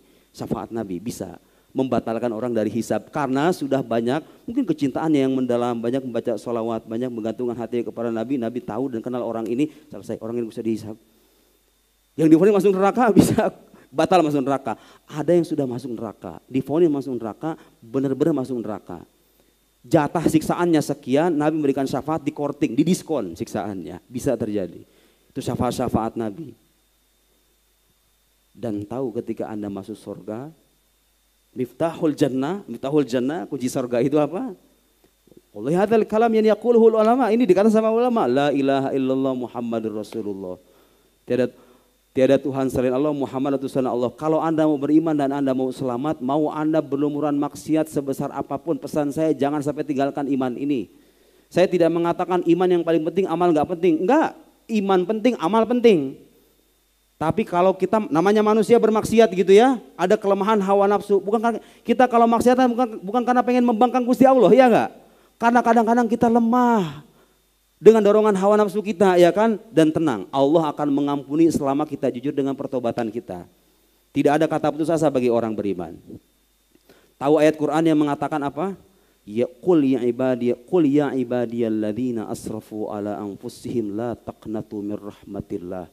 Ya Allah ya Karim, itu ayat kalau Anda paham bahasa Arab ya, gak ada celah sedikit pun alasan Anda ragu apakah dosa Anda diampuni sama Allah apa enggak. Lihat. Qul, katakan, ya ibadi, wahai hamba-hambaku. Lihat, Allah memanggil orang-orang pendosa itu dengan panggilan apa? Hambaku. Bukan cuma hamba, wahai hamba-hamba, bukan hambaku. Dinisbatkannya ke dirinya. Artinya itu kemuliaan apa enggak? Jadi orang pendosa aja dinisbatkan sebagai hambanya, apalagi orang-orang yang taat. Apalagi jemaah kayak begini nih, yang tiap hari membaca kalamnya, berzikir, mengingat nabinya. Ini pendosa. Bukan cuma pendosa saudara, ayat itu mengatakan alladzina asrafu ala anfusihim, orang-orang yang sudah melampaui batas. Jadi kalau mabuk bukan cuma sekali doang, itu berkali-kali orang kerjaannya dosa, seolah mendarah daging dosa itu. Qul ya ibadiyalladzina asrafu ala anfusihim, Allah berkata kepada mereka yang melampaui batas itu. Oh, Anda dosa sebanyak apapun, jangan khawatir, Tuhan menunggu Anda. Tuhan menunggu Anda kapanpun bisa gelar sajadah, baca Quran, berzikir, taubat, menyesali yang sudah lampau, bertekad tidak mengulangi di masa mendatang, menambah dengan amal soleh, banyak membaca istighfar, insya Allah Anda diterima. Dia panggilannya itu kurang mesra apa itu? Wahai hamba-hambaku yang melampaui batas atas diri mereka. Apa perintahnya? La taqnatu min rahmatillah. Jangan kalian berputus asa dari rahmat Allah. Bukan cuma jangan berputus asa. Allah meyakinkan sekali lagi. Innallaha yaghfiru dzunuba jami'a. Allah mengampuni semua dosa. Semua dosa. Bayang gak itu coba? Kebayang? Masih ada alasan bagi Anda untuk tidak beragama, untuk tidak kembali, mengoreksi diri, menjadi lebih baik. Dan gak ada kata terlambat. Better late than never, gitu kata orang Sunda, ya kan? Baik telat daripada gak sama sekali. Usia 40, usia 50, tidak ada alasan. Siapa tahu 3 hari, 5 hari, 10 hari sebelum kita wafat, kita bertobat, tobatan nasuha, Allah menutup akhir hayat kita dengan husnul khotimah. Kita kembali kepada Allah sebagai hamba yang suci dan disucikan. Demikian. Wassalamualaikum warahmatullahi wabarakatuh. Visual. Indakum soal, ada pertanyaan. Oke, untuk selanjutnya. Ana urid syurb keda, ashrab shwaya shay yani lishurb. Atshan yani atshan, tani atshan atshan معلش يعني أنا عطشان شوية. I'm thirsty. Thirsty. عطشان بالعربية, thirsty بالإنجليزية. Aduh, bengong. Oh, bahasa Sundanya apa? Hayang minum, orang teh hayang minum, barudak. Haus. Hayang minum, tita tadi teh. Sebentar lagi siapa? Hampura we, ieu mah nya hayang minum orang teh tadi teh. Hampura ieu, hampura. Ini jamaah juga ngabibita we. Jamaah yang ngabibita we itu anu kieu. Di dia mah eueuh itu. Baik kita lah. Oke. Tah, ieu lah intina mah. Ayo. Kita buka sesi tanya jawab, Ustaz. Bismillah, sok atuh. Oke, silakan Akang-akang. Wah, tuh tong loba-loba teuing atuh Pan bagi hayang sare itu. Dirempuk nih. Gi yang mana Gi? Duh, pusing banyak teh ya. Ini aja Kang, boleh silakan. Daus namanya siapa, dari mana, langsung bertanya. Bismillahirrahmanirrahim. Assalamualaikum warahmatullahi wabarakatuh. Waalaikumsalam warahmatullahi wabarakatuh. Ya. Sebelumnya jazakumullah khairan kasiran atas ilmu yang telah dijabarkan begitu jelas. Nama saya Muhammad Hamzah Al-Faruq dari Cimahi. Pekerjaan sebagai guru dan alhamdulillah guru akidah juga. Masya Allah. Dan ini soal, wahid soal. طيب عايز تحدثني بالعربية أم الإندونيسية أم السندوية؟ أيوة. أنت مخير يعني بين 3 لغات. كله يمكن. أي كل ما في مشكلة. لكن هؤلاء لا يفهمون. أنت تفهم وهؤلاء لا يفهمون. هو الفائدة يعني. Saya punya satu soal Ayo. yang sangat penting bagi saya karena kami pun adalah guru akidah di pesantren. Ini terkait dengan mungkin tidak membahas apa yang tadi Ustaz jelaskan karena itu sudah sangat jelas sekali. Tapi ini berkaitan dengan kondisi umat saat ini yang dimana memang penuh sekali dengan perbedaan yang tentu perbedaannya adalah sunatullah sebenarnya. Terkhusus dalam akidah jika kita melihat di media sosial terutama di mana banyak sekali asatid yang berdebat tadi. Terkhusus misalkan dalam akidah Asy'ari ataupun akidah Atsari atau Wahabiyah, apakah mungkin ada titik temu? Karena kami pribadi pun ketika membaca semua sumber baik itu dari kalangan Atsari ataupun dari Asy'ari, semuanya itu sebenarnya memiliki titik yang sama. Bahkan secara logika itu sama. Mungkin yang membedakan tuh pemahaman dari ayat-ayat sifat, terkhusus ayat-ayat mutasyabihat yang dimana di situ akhirnya perbedaan pendapat ta'wil atau tafwid. Apakah bagaimana sikap kita? Terus kami pribadi terkadang mudabdab, terkadang aduh ini bagaimana menyikapinya? Mudabdabina baina dzalik. Ketika kami di Sudan itu belajar Asy'ari. Di Sudan? Iya. Masyaallah. Anta Asy'ari yani? Wa ana Asy'ari, wa ana Azhari. Wa anta Sudani, ana Azhari. Wahadana al-Islam. Nah, Anta Sudani wa ana Azhari lakin wahadana al-Islam. Sah. tapi apakah mungkin bagaimana caranya agar umat Islam itu kembali bersatu? Karena ini yang menjadi kecemasan saya, bagaimana mungkin Islam akan bersatu atau akan maju, sedangkan dalam masalah ini mereka berbeda dan saling caci maki satu sama lain. Dan ini tentu saya harus bukan memilih ya, harus berpegang teguh dengan apa yang sudah kami pelajari. Seperti itu, Ustaz. Karena kedua-duanya ulamanya soleh semua, Ustaz. Iya. Jazakumullah khairan katsiran. Wajazak. Begini saudara, Gak usah mengharapkan orang Islam bersatu semuanya. Gak mungkin. Kecuali nanti di masa mau menjelang hari kiamat tuh. Al-Mahdi al-Muntadhar ya kan. Tapi kapan itu muncul? Allahu a'lam. Sampai kapanpun orang Islam ini memang ya begitu sunatullahnya. Kan ada sebuah hadis dalam riwayat Nabi. Nabi ditawari umatnya. Yang 5 hal itu. Kemudian diantaranya itu Nabi minta supaya umat itu disatukan. Allah gak mengabulkan. Makanya faktanya sekarang begitu.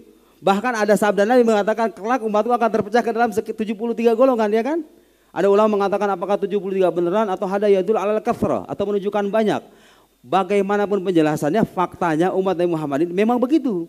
Berselisih satu sama lain. Terus bagaimana sikap kita? Berusaha menyatukan yang sifatnya berbeda-beda selama perbedaan tidak mendasar boleh dan itu kadang-kadang harus. Tapi berharap semuanya bersatu itu gak usah diharapkan saudara. Bukan saatnya sekarang.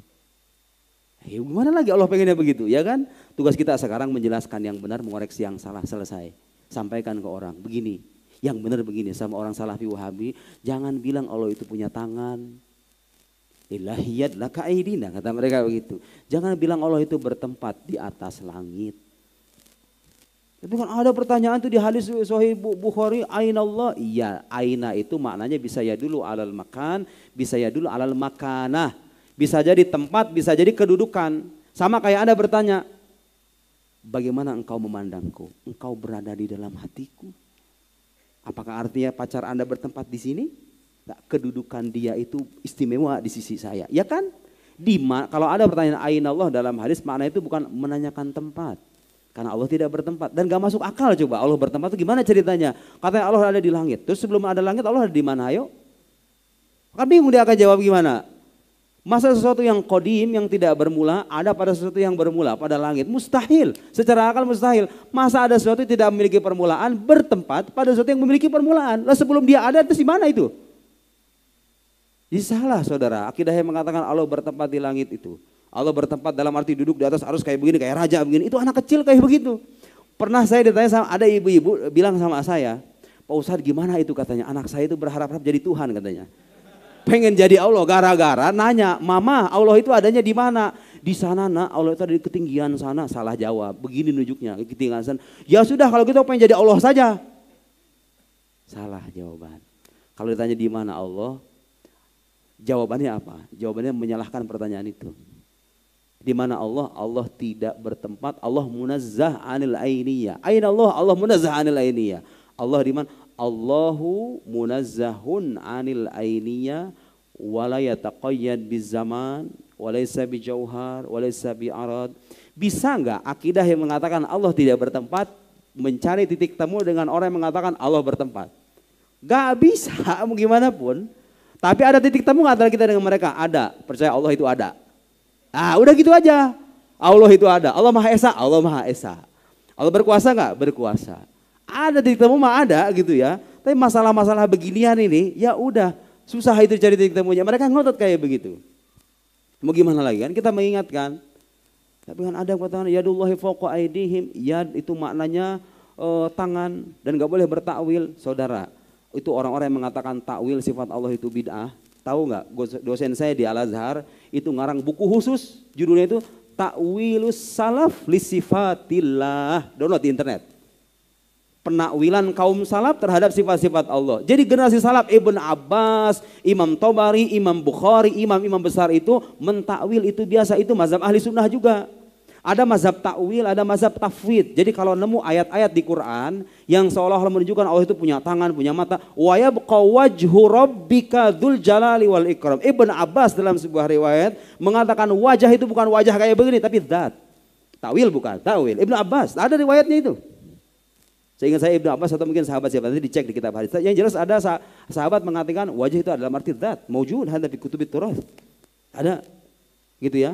Mereka pengen bukan zat, enggak mau mentakwil karena itu bukan mazhab salafus saleh. Kata siapa?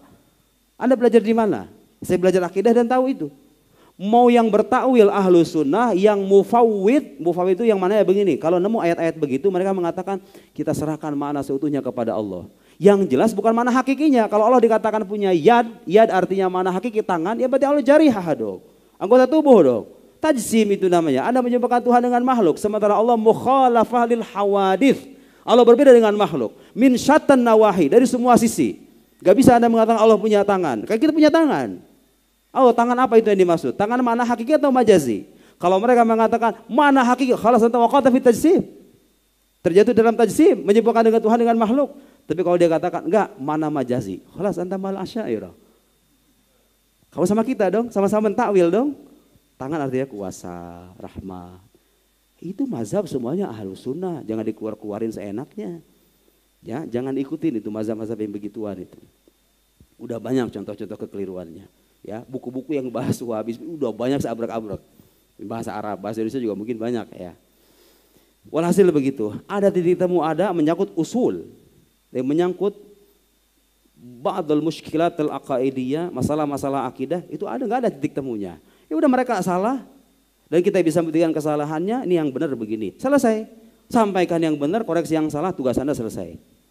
Bukan tugas Anda menyatukan semua orang Islam semuanya satu terus, bukan. Anda bukan Imam Mahdi. Nabi juga bukan, wali juga bukan, siapa Anda? Saya hanya seorang guru, tugas saya menjelaskan, selesai. Guru yang sungguhan ya. Jangan ketawa, udah biasa aja. Ayo cerita. Ada lagi? Soal akhir. Ya, siap. Boleh. Sebentar. Iya. Iya. Udah dijelaskan kan jelas tadi jawabannya. Alhamdulillah. Nanti editor yang bagian bahasa Arabnya translate sendiri aja ya, belajar bahasa Arab dulu. Gitu.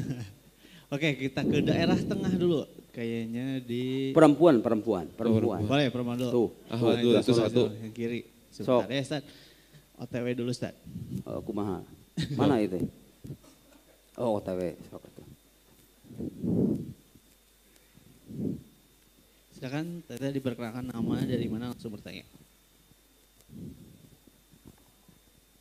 Bismillahirrahmanirrahim. Ustaz, nama saya Keni Ramawinata. Saya dari ujung Bandung ya, dari Ciberuk. Oke Ustaz, sebenarnya saya mau curhat ya Ustaz ya. Aduh. Awe mah curhat we pagawe ada teh. Teu di pangajian, teu di imah curhat we si Neng mah Neng. Ka suami atuh curhat atuh ka urang. 2 menit Ustaz, 2 menit. Oh 2 menit. Aduh lila teuing 2 menit mah. 1 menit Ustaz. Oh sok atuh 1 menit malah sok ayo. Paeh geuning ada curhat lagi paeh geuning teu kumaha teh? Pak Ustaz biar Mas Syahdu, oke. Oh, sok. Jadi ya dulu waktu di pesantren saya punya ada di fase kegelisahan yang luar biasa gitu ya Ustaz ya. Saya juga pernah ada di fase kayak mempertanyakan tentang kebenaran Tuhan yang saya sembah, kebenaran Islam yang saya anut gitu Ustaz. Nah, ketika itu saya juga mencoba untuk mempertanyakan hal ini gitu, keadaan ini ke murabi saya, ustadz-ustadz saya dan sebagainya. Dan ketika itu sedihnya Ustaz, saya itu dianggap kurang berzikir katanya Ustaz, kurang ibadah. Ya, dan bisikan-bisikan itu, pertanyaan-pertanyaan itu dalam diri saya, itu tuh dikatakan kayak itu cuman bisikan setan doang yang mencoba menjerumuskan kamu dalam keraguan gitu. Dan ya, menurut saya yang Ustadz sampaikan, jika orang yang iman itu taklid gitu ya, itu keimanan tidak dianggap sah, kalaupun sah dia berdosa besar gitu.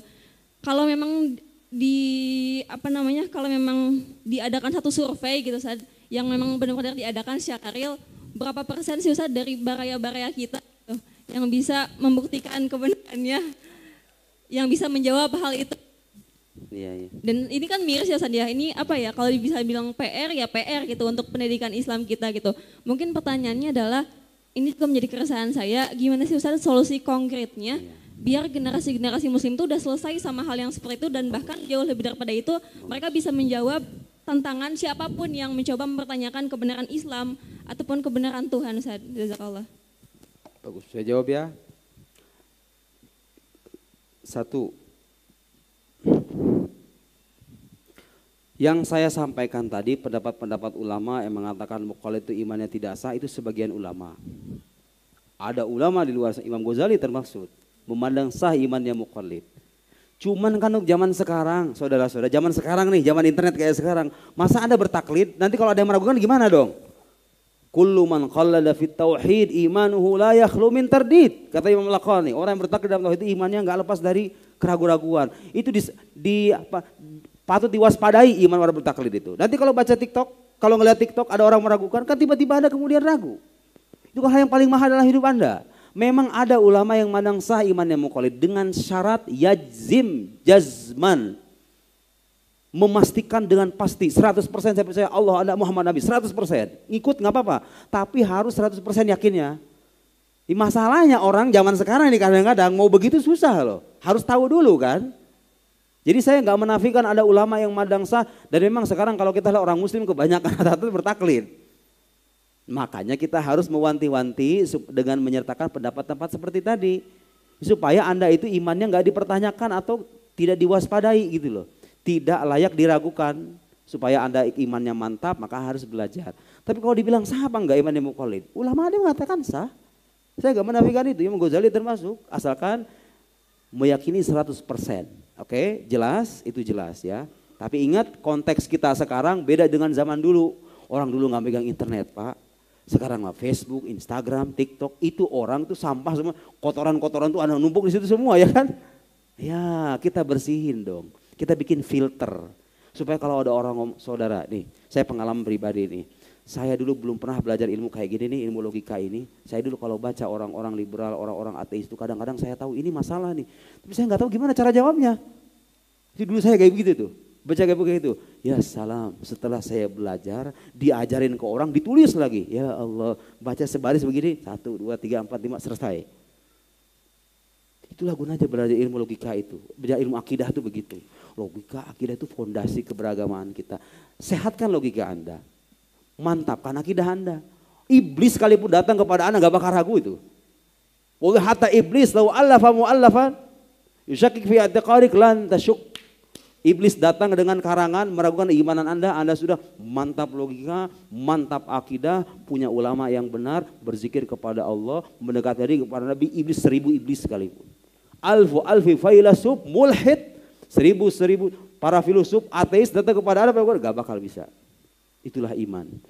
Kalau sudah masuk ke dalam relung-relung sanubari dia gak akan lepas. Orang tuh saudara, kalau sudah mencintai sesuatu gak akan bisa lepas dari sesuatu yang dia cintai, benar gak? Makanya kata guru saya, kalau pengen terlepas dari kekufuran, kalau pengen terhindar dari kekufuran, caranya apa? Di samping sholat, berzikir, tahu nggak caranya apa? Kata guru saya, alladzi ya'simuna minal kufr wad-dhalal, laisa huwa kathratus shalah, laisa huwa hifdzul Quran, kata guru saya. Yang bisa menjaga kita dari kekufuran itu bukan banyaknya sholat, bukan hafalan Quran. Tahu nggak apa? Ini nih, kurangnya orang zaman sekarang nih. Ini kurangnya orang zaman sekarang nih. Al-hub wa ta'alluq bin Nabi sallallahu alaihi wasallam. Menanamkan rasa cinta dan ketergantungan emosional yang mendalam kepada Nabi sallallahu alaihi wasallam. Anda punya itu, selamat Anda. Khalas satamut alal Islam insyaallah. Mati sebagai muslim Anda. Kalau sudah benar-benar cinta kepada Nabi. Karena udah otomatis kalau orang cinta sama Nabi udah cinta sama Allah ya kan? Udah otomatis itu. Karena Nabi itu utusan Allah. Dan Al-Quran mengajak kita untuk mencintai Nabi. Qul in kuntum tuhibbunallaha, katakan kalau kalian cinta sama Allah, apa jawabannya? Fattabi'uni, ikuti aku, ikuti Nabi Muhammad maksudnya. Kalau kalian cinta sama Allah, langsung aja kepada Allah. Al-Quran gak mengatakan begitu, ikuti Nabi dulu, baru cinta sama Allah.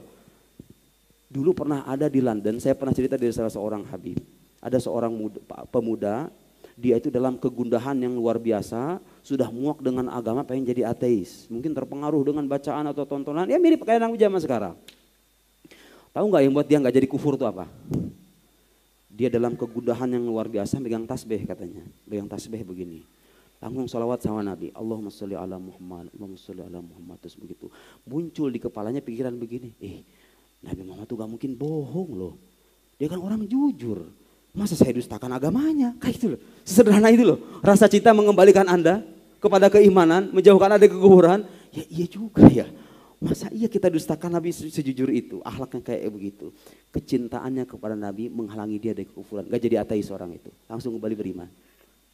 Dan Anda tahu di Mesir ada salah seorang orang yang hafidhul Quran, wa'id, seorang penceramah, seorang hafal Quran, yu'aliful kutub, ngarang banyak kitab membela Islam, wa mata alal ilhad, mati sebagai orang ateis. Kok bisa begitu? Ya, karena dia beragama nggak melibatkan ini, beragamanya pakai ini doang. Makanya penting saudara mempelajari ilmu yang bisa mengoreksi hati, mengoreksi batin. Lihat, Allah nyuruh kita sholat berapa kali? 5 kali. Makan kita bisa sekali sehari, ya kan? Sebagai bukti kebutuhan rohani kita itu jauh lebih banyak ketimbang kebutuhan jasadi. Anda nggak bisa makan, bisa nggak makan seharian. Tapi urusan rohani Allah nyuruh 5 kali. Sebagai bukti bahwa rohani Anda itu perlu makan. Lebih banyak. Makanan rohani yaitu sholat, berzikir, sholawat kepada Nabi dan seterusnya. Itu yang kadang orang yang kurang dari orang zaman sekarang. Gak mencintai Nabinya. Tahu Nabi Muhammad sudah wafat selesai saja. Ya kan? Nah, saya diajarin sama guru saya. Enggak begitu. Orang Islam itu senantiasa terikat dengan Nabinya. Nabi Muhammad itu masih ada. Dengan rohaninya, dengan ruhnya. Mau bicara dalil, majelis tersendiri itu. Pembuktian kalau roh Nabi Muhammad itu masih ada. Dan memang roh manusia itu begitu. Ingat ya, Anda ketika meninggal roh Anda itu nggak mati loh. Tahu nggak itu nggak?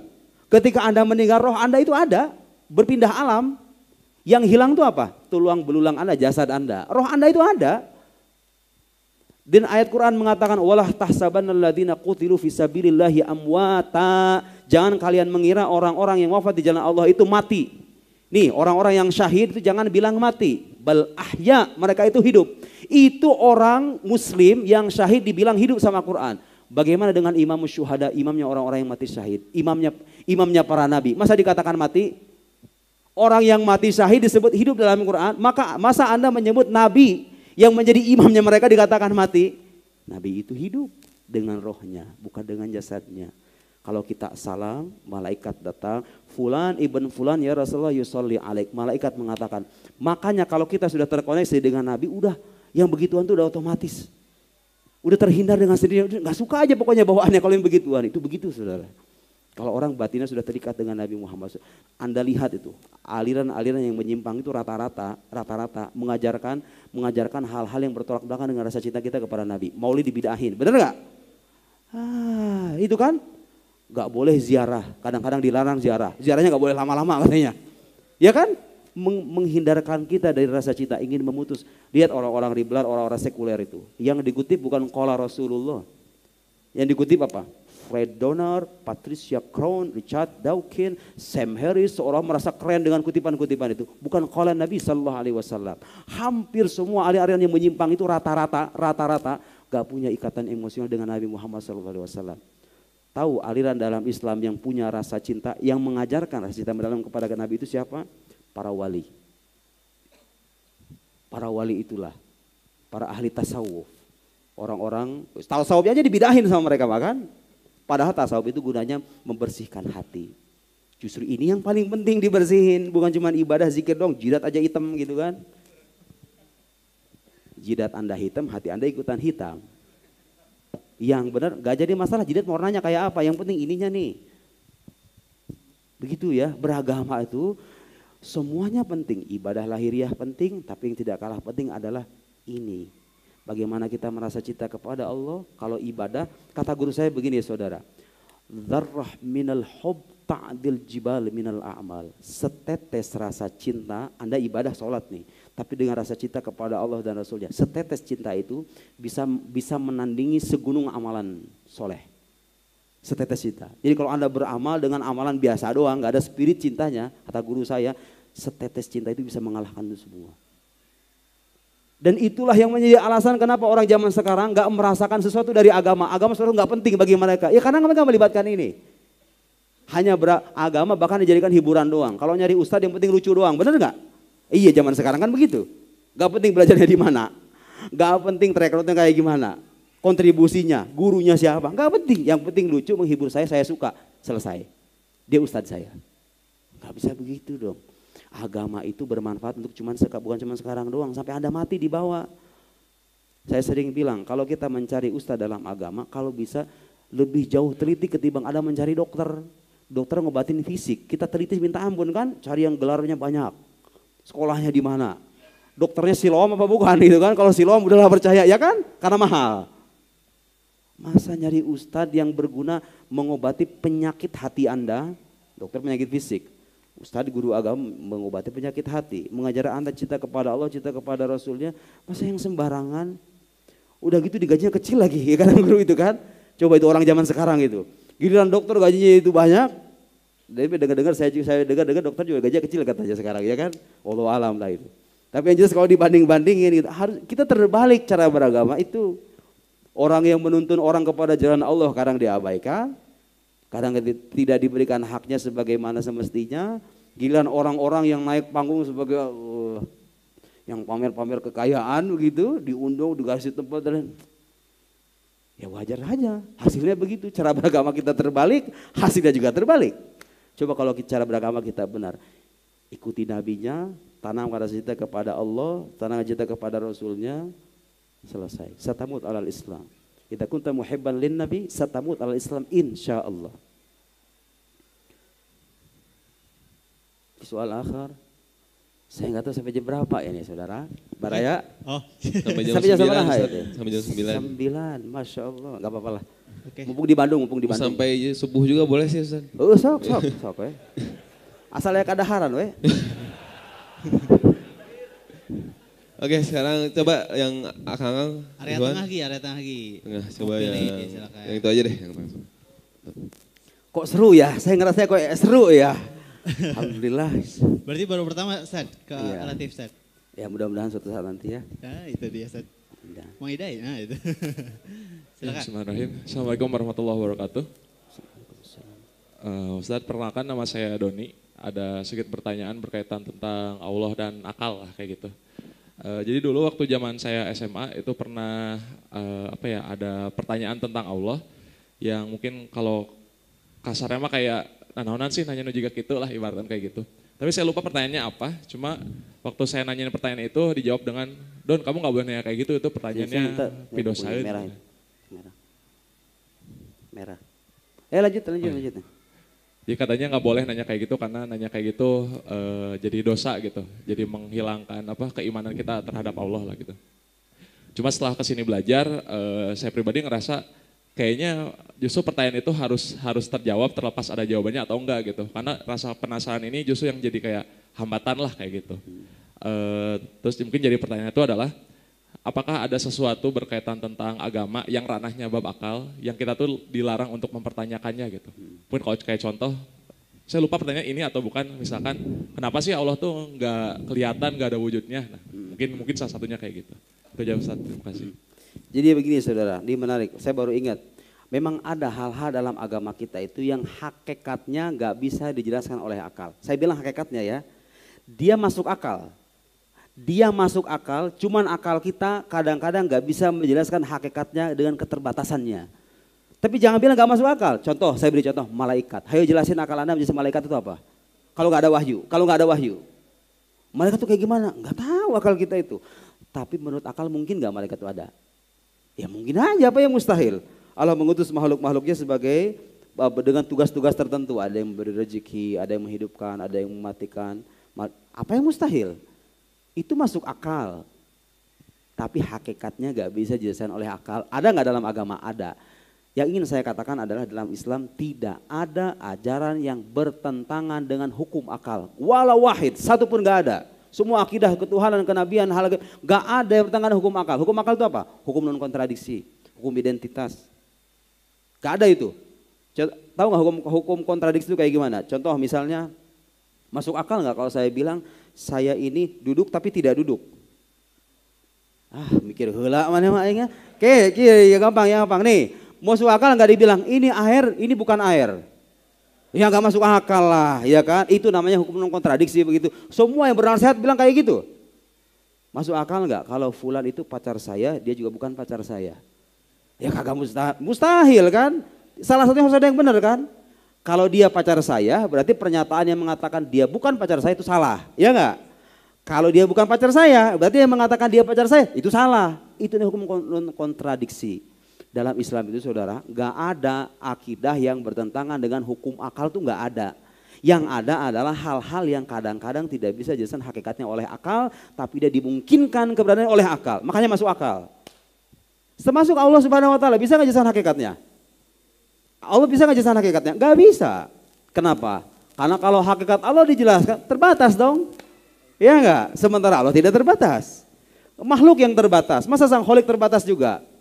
Kan makhluk dengan apa yang diciptakan harus beda kan? Makhluk dengan sang kholik harus berbeda. Menurut logika sehat juga begitu. Masa yang mencipta sama dengan ciptaannya? Harus beda dong. Makhluk terbatas, Tuhan tidak terbatas. Itu juga yang menjawab alasan kenapa Tuhan tidak bisa dilihat. Kalau Tuhan bisa dilihat sekarang kayak begini, terbatas dong. Dalam ruang dan waktu gitu loh. Nah itu tadi. Oh sekarang bagaimana dengan peristiwa Isra Mi'raj. Yang mengatakan Nabi Muhammad melihat Tuhannya. Melihat Tuhannya bukan zatnya. Tapi melihat tajalli makhsus lidzatil ilahiyah. Penampakan khusus yang tidak kita nggak tahu hakikatnya. Penampakan. Saya mau nanya sekarang, penampakan sesuatu itu identik dengan sesuatu itu sendiri atau tidak? Di zat saya sekarang, zat saya bercermin sekarang. Itu adalah tajalli dari zat saya, bukan zat saya kan? Beda kan? Jadi Nabi Muhammad itu tidak melihat zat Allah yang hakiki dilihat begini, bukan. Tapi tajalli yang khusus yang tidak pernah terjadi pada Nabi manapun. Kalau beliau makhluk yang istimewa. Anda tahu nggak kenapa Nabi Muhammad dilahirkan hari Senin? Yaumul Itsnain. Tahu nggak? Yaumul Itsnain. Tahu artinya Itsnain apa? Dua. Yang nggak bisa bahasa Arab, Itsnain itu artinya dua. Seolah-olah Allah memberi. Allah itu diantara namanya apa? Wahid. Satu. Seolah-olah Allah ingin mengabarkan ke dunia bahwa tidak ada jarak antara dia dengan kekasihnya itu. Allah satu, kekasihnya itu nomor dua. Dilahirkan hari Senin. Subhanallah. Makanya orang yang dekat dengan Nabi itu udah pasti dekat sama Gusti Allah.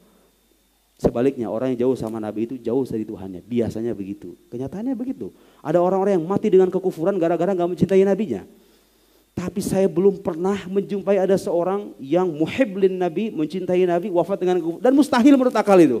Masa orang sudah cinta dengan sesuatu, dia tinggalkan sesuatu yang dia cintai itu. Anda punya pacar nih, cinta setengah mati, ditinggalin gak? Berbagai macam cara orang tuanya kalau bisa dipelet sekalian ya kan. Ya kan kalau kita udah cinta kayak begitu. Agama juga begitu saudara. Kalau sudah kita cintai nggak akan lepas. Cintai Nabi kita, cintai agamanya, cintai orang-orang yang mencintainya. Allahumma rzuqni hubbak wa hubba man yuhibbuk wa hubba kulli amalin yuqarribuni ila hubbik. Diajarkan kita doa kayak begitu. Baru kita akan dengan sendirinya kita akan mencintai Allah dan Rasulnya. Ada cerita saudara, di Mesir itu ini kisah nyata nih, saya nggak ngarang-ngarang. Di Mesir itu ada seorang security. Saya waktu kuliah tingkat 3 di Al-Azhar, itu ada punya teman orang Mesir penjaga toko buku. Namanya Abdullah, sampai sekarang itu orangnya masih ada, masih dekat sama saya. Suka komunikasi. Kalau pergi ke toko, saya suka minta diskon sebagai orang Indonesia ya, minta diskon. Dia suka ngasih. Waktu itu dia ngasih buku ke saya. Ya Muhammad, khud hadal kitab. Halal kitab ya Abdullah, khud khalas iqra katanya. Udah baca aja, ambil sono. Saya bawa aja, tipis segini nih kitabnya itu, segini. Judulnya itu Anwarul Haq fi Shalah ala Sayyidil Khalq, ada di internet. Saya ambil ke rumah, dibaca di kamar, saya baca. Ya Allah, itu pengalaman rohani seorang security, dulunya seorang security. Seorang security enggak punya pekerjaan apa-apa. Dia kan jaga sebuah pos gitu kira-kira. Kan kalau jaga malam enggak ngapa-ngapain tuh. Daripada nganggur kata ya saya sholawat aja yang banyak. Allahumma sholli ala sayyidina Muhammad, Allahumma sholli ala sayyidina Muhammad. Kadang-kadang katanya dalam semalam itu berapa? 10.000, 14.000 sholawatnya itu. Ya Allah ya Karim. Itu dia kisahkan tuh kisahnya. Tahu yang dia alami apa? Ketika banyak baca sholawat, bukannya musyrik. Bukannya musyrik. Yang ada semakin dekat dengan Tuhannya. Tahu nggak apa yang dialami oleh orang itu? Dia bertemu dengan Nabi SAW. Nabi mencium keningnya. Laqad raditu anka ya fulan. Aku sudah ridho kepadamu wahai fulan. Allah berikan ilham kepada orang ini menulis kitab sholawat. Padahal dia gak pernah belajar di fakultas bahasa Arab dimanapun. Tapi nulis kitab tentang sholawat kepada Nabi, gubahan sholawatnya. Suatu ketika dikasih ke profesor fakultas bahasa Arab. Kitabnya beliau ini. Dikasih ke profesor bahasa Arab. Mereka terkaget-kaget. Kamu dari mana bisa nulis kayak begini? Bahasa dengan seindah sedahsyat ini. Ya dia dari ilham dari Tuhannya. Dengan terus-menerus mendekatkan diri kepada Nabi, dapatkan ilham dari Tuhannya, dia sebegitu. Di kemudian hari saudara, orang ini jadi apa? Jadi wali besar. Punya yayasan, punya jasanya luar biasa. Jadi orang alim beneran. Jadi orang alim itu dia security itu. Coba lihat. Nabi Muhammad itu kalau sudah didekati, orang yang paling hina sekalipun bisa jadi mulia. Security nggak hina ya. Security nggak hina. Saya ingin mengatakan bahwa profesi yang kadang dianggap sepele sama sebagian orang itu, kalau Anda dekat dengan Nabi Anda mulia. Dan ada wali-wali yang kayak begitu, yang nggak kelihatan. Guru saya itu pernah bilang, saya pernah melihat ada orang soleh katanya. Saya meyakini betul dia seorang wali, tapi dia seorang security, penjaga bawab, penjaga apartemen. Tahu bagaimana mengetahui seorang wali itu? Dia punya kecintaan mendalam kepada nabinya, kecintaan mendalam kepada Allahnya, kepada Tuhannya. Dan tentu yang mengetahui wali itu hanya wali juga ya kan? Ada vibes tertentu gitu yang dirasakan. Orang kayak kita mah gak bakal bisa. Lihat saudara, saya setelah baca buku itu penasaran, pengen tahu gitu loh, pengalaman spiritual apa yang akan saya dapat. Kalau saya salawat kayak begitu, saya amalin. Saya kadang salawat sehari itu 10.000, 11.000 gitu. Saya ceritakan ini supaya motivasi. Kalau Anda pengen hidup Anda berubah kayak begitu. Tahu apa yang saya rasakan? Pengalaman saya, spiritual saya, salawat, nyuci piring, salawat, mau pergi kuliah 1 jam di bis kan, pulang balik 2 jam lumayan. Bisa 2.000, bisa 4.000 begitu kan. Pulang dari sana salawat lagi, baca buku sambil salawat begitu. Allah sampai 11.000. Ya Allah, yang saya rasakan itu apa? Dunia ini seolah rasanya kecil, tidak ada beban, kecil semuanya, gak ada beban hidup sama sekali. Rasanya sejuk dan tenang batin itu. Rasanya kalau mau ibadah itu rasanya enteng. Kalau maksiat rasanya susah. Kalau kita kebalikannya kan, ibadah susah, maksiat gampang, benar gak? Karena iman kita lemah. Orang kalau imannya kuat begitu, ibadah enteng, mau maksiat susah. Seolah-olah kalau kita bingung, itu kayak ada bisikan. Udah kamu jangan pilih ini, pilih yang itu aja. Jadi punya guide dalam hidup. Karena Nabi itu masih ada. Nabi itu membimbing umatnya yang mau dibimbing. Ya, dengan apa? Dengan rohnya. Roh Nabi itu tidak terikat dengan waktu dan tempat. Ada umat Nabi di Australia, ada di Inggris, ada di Indonesia. Semuanya umat Nabi dibimbing kalau Anda dekat dengan Nabi Anda. Itu yang saya rasakan. Setelah itu baru saya ketemu sama seorang guru. Dulu saya pengen tahu guru yang kira-kira layak saya jadikan pegangan gitu. Kalau saya lagi bingung, subhanallah, saya minta sama Allah ditujukan kepada saya guru yang benar-benar bisa saya jadikan pedoman dalam hidup saya. Dalam suatu malam saya bermimpi ketemu orang itu. Dalam mimpi itu kemudian beliau menggunakan baju putih. Kemudian beliau membacakan sebuah kitab. Saya duduk di hadapan beliau membacakan kitab itu. Gurunya itu namanya Syekh Yusri Jabar, ulama besar di Al-Azhar. Anda pikir sebagian Anda tahu. Subhanallah, di hari Jumat tanpa saya rencanakan, waktu itu saya kok bisa pas pakai baju putih. Selesai sholat asar, beliau selesai sholat baca wiridan, Maulana urid an ubayyi'ak. Saya ingin membaiat Anda sebagai Syekhut Tariqah gitu ya. Bayat Anda. Kemudian kata beliau itu, khud hadza kitabul aurat. Dikasih buku wiridan tarekat beliau itu, ini katanya amalin ini. Wallahi fiha kullul asrar. Di dalam kitab ini ada sekian banyak rahasia-rahasia, kamu amalin aja. Persis seperti mimpi yang saya dapat gara-gara saya banyak baca salawat sama Nabi. Hidup saya terbimbing. Hati saya tenang, sejuk, melihat masalah itu semuanya kecil sekecil-kecilnya. Gak ada, kayak gak meaningless dunia itu kayaknya. Susah digambarkan kalau perasaan itu kan. Nah makanya saya berwasiat kepada Anda yang kebingungan. Anda yang merasa hatinya gelisah, kecewa berlebih kepada makhluk, banyak membaca sholawat, nanti lihat hasilnya. Gak usah omongin ke saya, rasain aja. Orang yang hatinya dekat dengan Nabi pasti akan dekat dengan Allah. Tapi sebaliknya orang yang tiap hari saya berkat diri kepada Allah tanpa melalui Muhammad SAW biasanya gak sampai-sampai. Karena Al-Quran mengajarkan begitu. Beliau sebagai perantara kita, ingat menjadikan Nabi sebagai perantara tidak musyrik. Karena kita tidak mempertuhan Nabi Muhammad. Kecuali kalau Anda mempertuhan, suka ada orang menyamakan kayak orang jahiliyah katanya, menjadikan patung-patung sebagai perantara menuju Allah, ya enggak? Atu beda kehed eta mah. Dia mah menjadikan patung sebagai Tuhan. Ya iya kan, orang jahiliyah itu menjadikan patung sebagai perantara sekaligus itu Tuhan. Manat, Lata, Uzza itu Tuhan. Orang Islam kalau pergi ke kuburan para wali berdoa, doanya sama Allah bukan sama wali. Doanya sama Allah, terus kenapa berwasilah dengan para, ya emang kenapa? Dia orang soleh, kita harapkan menjadi perantara kita menuju Allah, Tuhan kita sama. Gak ada orang Islam Anda tanya ziarah itu, mau kemanapun, Anda menyembah kuburan ini apa enggak? Gak ada yang menyembah kuburan kan? Ada nggak ada penyembah kuburan sini semuanya? Gak ada kan? Gak ada, itu hanya waham, hanya ilusi mereka saja. Orang-orang ziarah kubur bertawasul itu disangkanya musyrik. Ya musyrik kalau kita menyekutukan mereka, kalau kita menganggap mereka sebagai Tuhan. Dan gak ada orang Islam mengatakan begitu. Umatnya Nabi Muhammad itu dijaga dari kemusyrikan. Secara umum ya, secara umum jaga kemusyrikan. Nabi itu tidak khawatir. Tahu dalam hadis Nabi mengatakan apa? Wallahi masyirku akhafu alaikum. Demi Allah aku tidak mengkhawatirkan kemusyrikan kepada kalian. Tahu yang dikhawatirkan Nabi itu apa? Ad-dunya antanafasu fiha. Yang aku khawatirkan itu dunia, kalian berlomba-lomba, saling bersengketa, saling sikut gara-gara dunia itu. Terjadi nggak sekarang? Bagus. Jangan dibalik beragama itu. Yang Nabi takutin dihindari. Yang Nabi nggak takut, nggak usah takut gitu loh. Takut saya orang Islam terjatuh dalam kemusyrikan, gak usah takut. Nabi aja gak khawatir. Anda siapa? Nabi nggak khawatir umatnya musyrik. Dia khawatir umatnya bersengketa gara-gara dunia dan itu yang terjadi. Dan itu yang jadi fitnah zaman sekarang. Betul? Saya kira cukupkan demikian ya. Mudah-mudahan diskusi dan pengajian ini bermanfaat sebagai bekal kita beragama. Mudah-mudahan suatu saat tadi kita dipertemukan di lain kesempatan. Kita tutup dengan kafaratul majlis. Subhanakallahumma wa bihamdik asyhadu an la ilaha illa anta nastaghfiruka wa natubu ilaik. Wassalamualaikum ala sayyidina Muhammad wa ala alihi washabihi wasallam. Wassalamualaikum warahmatullahi wabarakatuh. Waalaikumsalam warahmatullahi wabarakatuh.